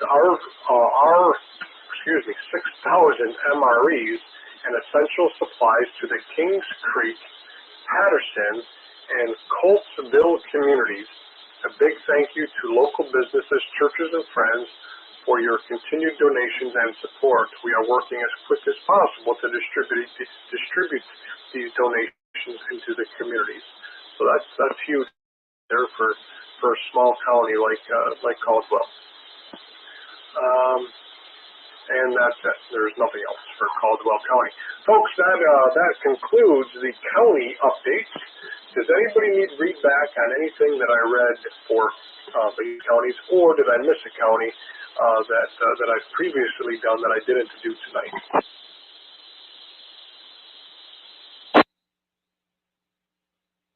Guess I did okay then. All right. We're going to go over some house cleaning items. Not really house cleaning, you know what I mean. This is a really, really long email. I'm not going to read it all, folks. I'm just going to go through some of the highlights here to let you know about the cellular service. Verizon has emailed some of their partners. I don't know what a partner truly is, not a customer, but a partner type thing. And they have sent out an email saying how they have brought 27 Carolina with more expected today. These assets are critical to the first responders and others during the restoration period of post-Helene. Verizon continues to work with the state EOC and local EOCs and locations where these will be deployed. The state DOT is providing help with access to locations where necessary.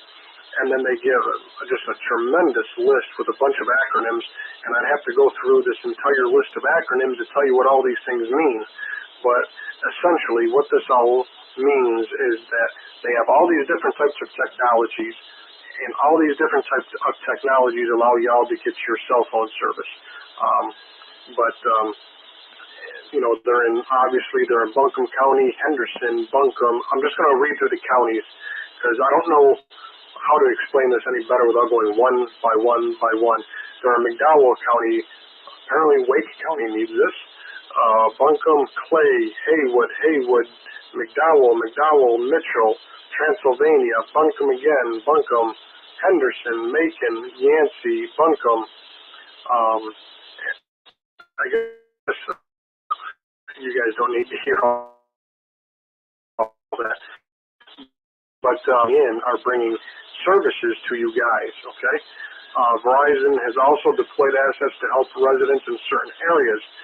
There are 2 WECCs in downtown Asheville supporting cell phone service. There's a gooseneck trailer providing services to the Bethel Elementary School in Waynesville, supporting the community with air-conditioned workstations, power outlets, and data connectivity.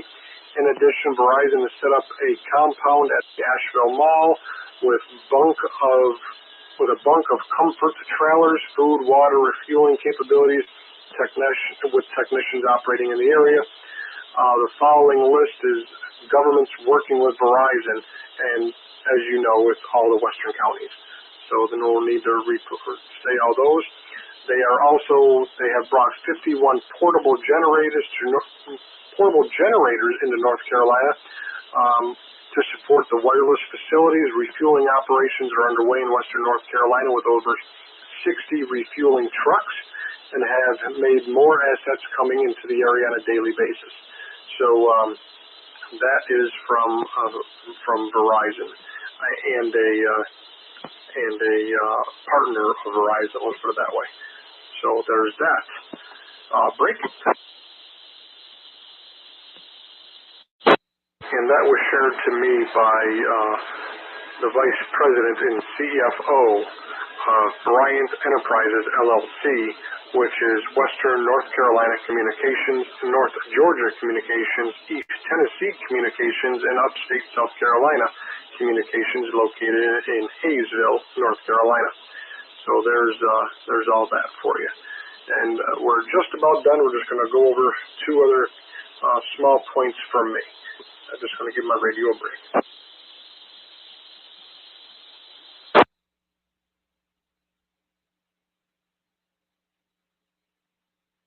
Okay, we talked about this just a little bit earlier, and we're going to talk about social media.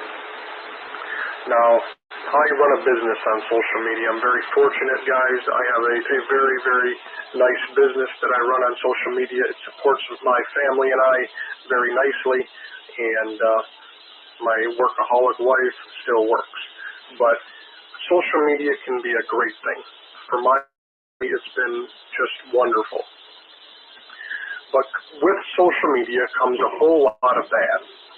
And with that bad is a lot of the emails that I have received, the EOC has received, in listening to 7232 NHF today, which is Tar Heel Net, which has direct communication with the state EOC. A lot of the stuff we're seeing on social media, as in people trapped, people being dug out, this type of stuff, folks, is false. We have to clearly vet this type of thing. You know, we're getting reports, we all heard it on the radio just a little while ago. I believe it was the South Yadkin Fire Department or West Yadkin Fire Department got a report of a family stuck on top of Mount Mitchell. Folks, this is all false. There's been pictures that have been sent out of people being dug out of the mud, and I fact-checked them myself. This all happened in South America like 10 years ago. And this is just here to get a response from people and take resources away from where they're needed. So be careful what you see on social media. Social media can be a great thing. As I just explained, it is for me and my family.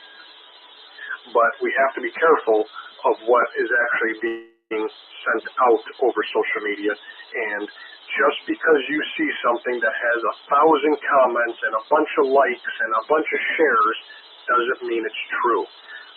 People work off emotion. That is the human nature. When we see something, we want to get help. And a lot of times it could be false. So there is a large vetting process that's happening with a lot of this stuff that people are sending in, not only on a very small level by me, but at the state level. And these things are continuously being shared over as if no help has come. It's because it's fake. Okay, that's why. Once the state determines that, it's done, it's over with. It's not, we're not rehashing another investigation to see if these things are real. Break.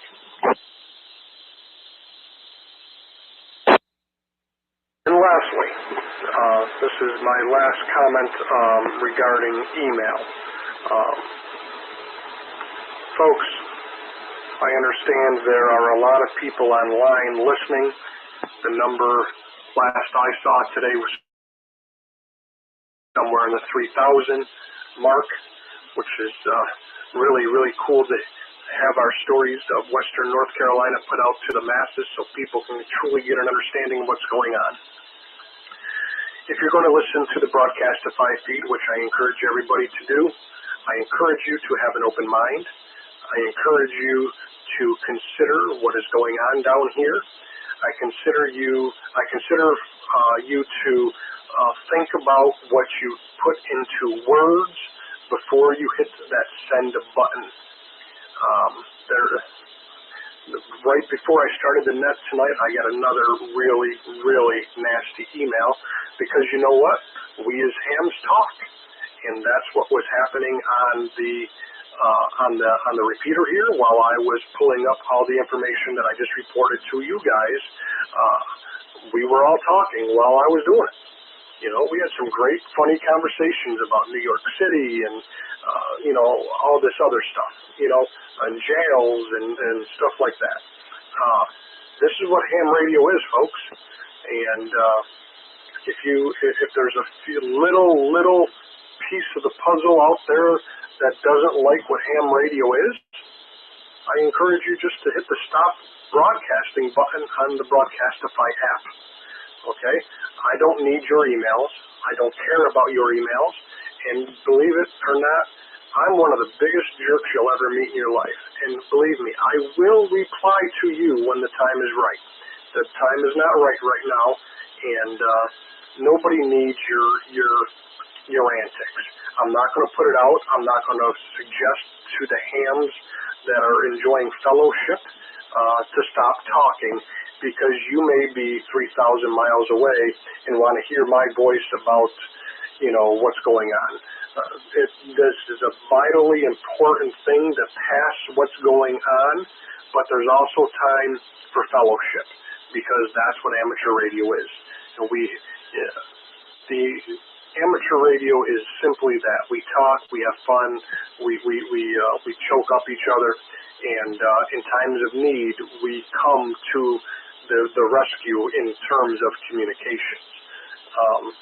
And, you know, getting back to somewhat normalcy and having fun on the radio, as we as hams do every day, 7 days a week, 365 days a year. There's not a day that goes by I'm not on the ham radio. and there's not a day my friends aren't on the ham radio, Christmas Day included. Okay? So please, if you're listening online, where all these emails have come from, in different parts of the country, and I will say everyone has been in the United States.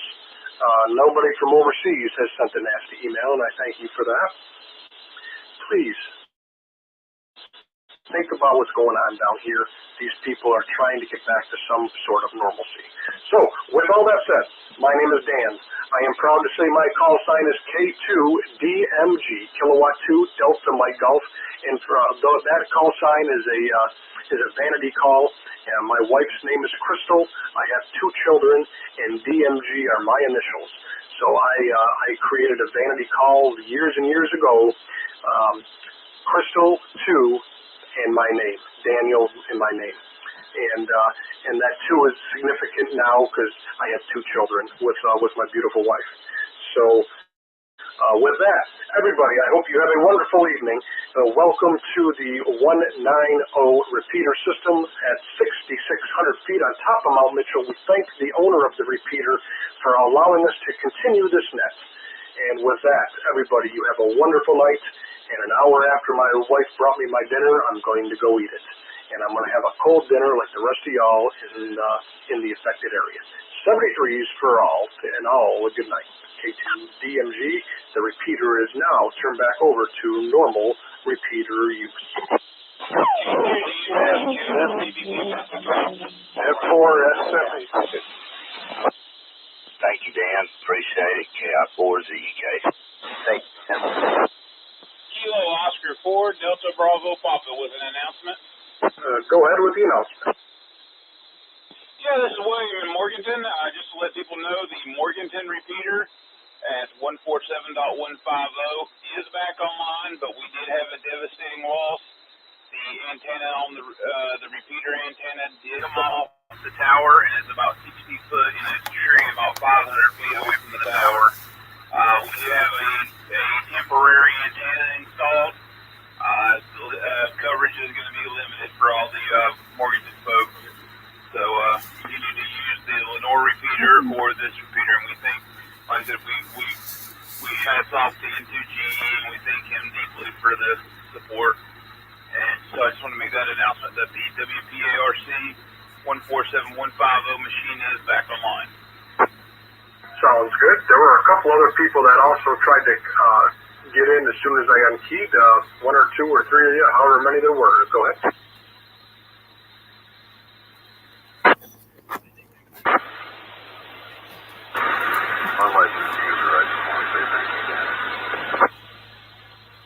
Thank you for listening to me. Thank you. Yeah, Dan, I don't know if you heard me or not, but I just wanted to thank you for what you've been doing. And it's been a big help. And maybe join us on the Rowdy Roundtable later. Maybe not keep you up so late. KI4ZEK. Been up to snuff those help out too much, but hopefully I've got that figured out now. So anyways, just wanted to pass along thank you to you and Lynn, also to you for getting the phone calls going.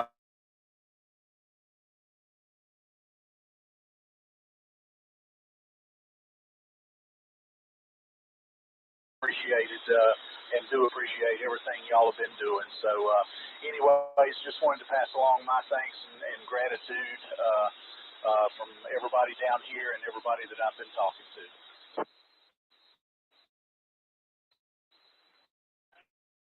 That was good.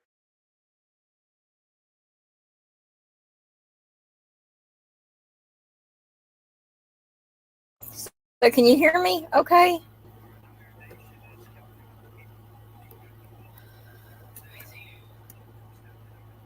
Okay. The water thing. What was actually, you know what? I'm gonna turn the thing off for a moment. The water issue. I pulled up an article on the water stuff because I know, like I said, I know a lot of different things about a lot of different areas, and I worked at the water department a long time ago. So, this was published. This article. Hold on, let me find the other one. I had a different one. Hold on. 2 hours ago. Okay. This one is off their, I guess, their newspaper, Citizen Times. But this is from 2 hours ago. Like he had said that, hold on a second here. It says, officials in Montgomery County and Asheville have not given a timeline on when full water connectivity can be restored after Helene washed out 24-inch and 36-inch water main lines and transmission lines at the North Fork water treatment plant. Inaccessible roadways and continued flooding created challenges for making necessary repairs that would allow the area to regain full running water. It says, we've made measurable progress toward beginning the process of repairing the water system. And that comes from Ben Woody, the Asheville Assistant City Manager. One water treatment plant facility, which I believe he said a while ago, the Mills River Water Treatment Plant, is functional but working at reduced level. And that's not uncommon when you have disasters like this. Flooding happens like this. It's not uncommon because, you think that the water you're drinking is really, really safe, right? It's supposed to be. But man, I switched to bottled water. That's what me and my babies drink, is bottled water. So, repairs are underway. Actual repairs are underway to transmission lines and access roads. I was trying to say, as for the facility at Bee Tree in Swananoa, Woody said it won't move, honey. My babies are all piled up on me, trying to pile up on me anyway. Said that it won't be accessible until access roads can be rebuilt. As at Bee Tree. Let's see here. I like that. They've got a whole list on here. North Carolina. What was the number he said a while ago? 61 fatalities. Well, this right here says North Carolina live updates. Montgomery deaths rise by 4, brings state to at least 73 dead. So that 61 has went to 73. Hold on a second. Would you quit? I'm live. Quit. Stop. Animals, boy, they're a mess.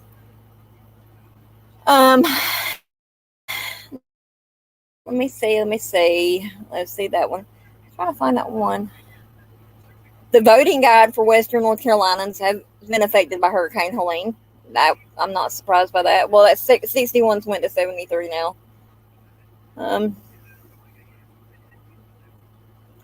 Says that Asheville gets its water.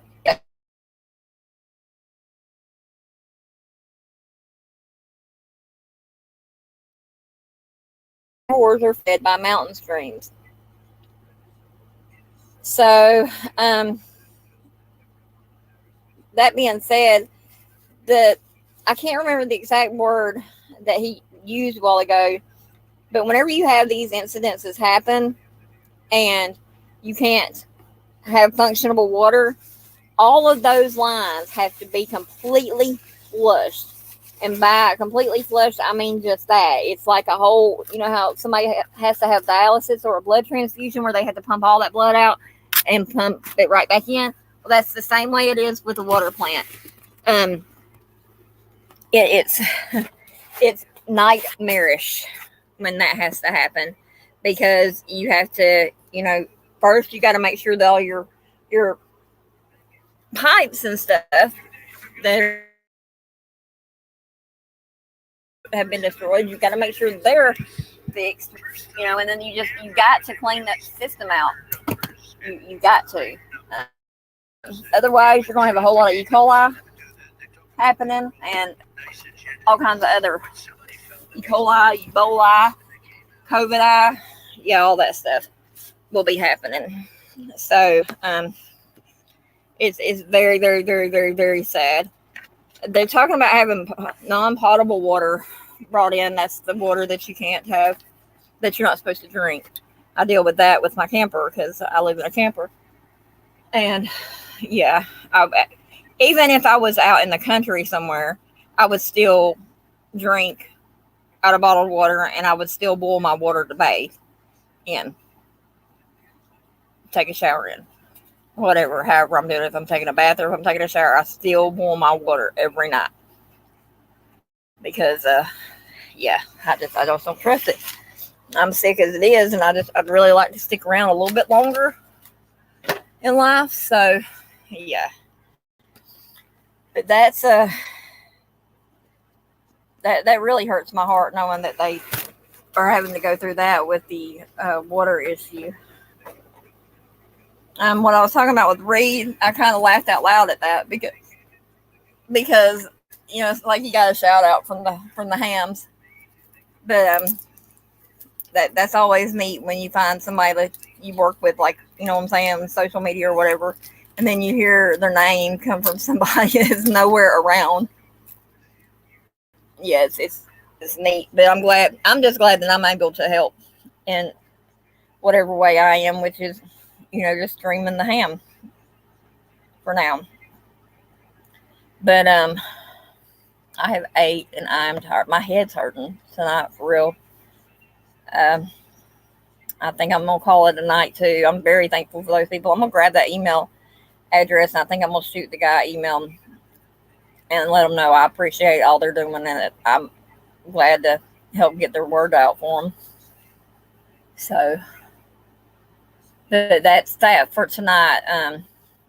I will continue to run this until, you know, until it doesn't need to be ran no more, until everything's back to normal. I mean, I might cut down the stream some to maybe, you know, a nightly update or whatever, but yeah, I talked to my daughter last night, and she said, Mom, she said, this is really close to home for me. She said, it's really hit home. I said, well, now you know what Mama tells you to stay prepared.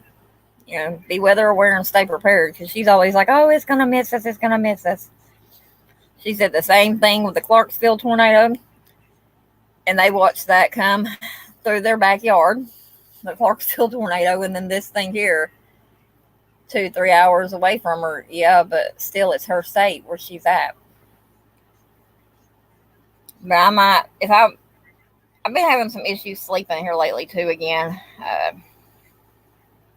A whole nother stream there, but has to do with my family, because I lost a cousin earlier this year. He was killed by his brother, and his girlfriend, they got her for tampering with physical evidence or something other. They gave her 4 years today. She got sentenced to DOC for 4 years, and well, now we have to wait on trial for my other cousin who killed his brother. So I think that's where my headache's coming from the stress. But anyway, is Docket live tomorrow?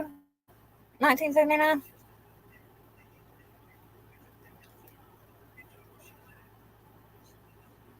Or do you know? I'll try to jump in there tomorrow. I just was swamped. I've been swamped the past couple of days. For real. And tomorrow's my grandson's birthday. Him turns 2 tomorrow. I can't believe it. And I have to work again tomorrow. I work, I do truthcourt.net. It's, I'm a moderator for them. And we have weekly meetings on Thursday, so, but I actually had to moderate this Monday and had to actually present a case myself yesterday. So tomorrow I have to work. Yeah. I was in there for a while, and then my cats clicked me off, and I fell asleep when they kicked me off, and I was like, crap, when I come back on, I knew it was time for Sarah Boone, so I grabbed that and then here. So, but anyway, I hope everybody has a good night, and I'm going to sign off for now, and I will see you all tomorrow. Good night.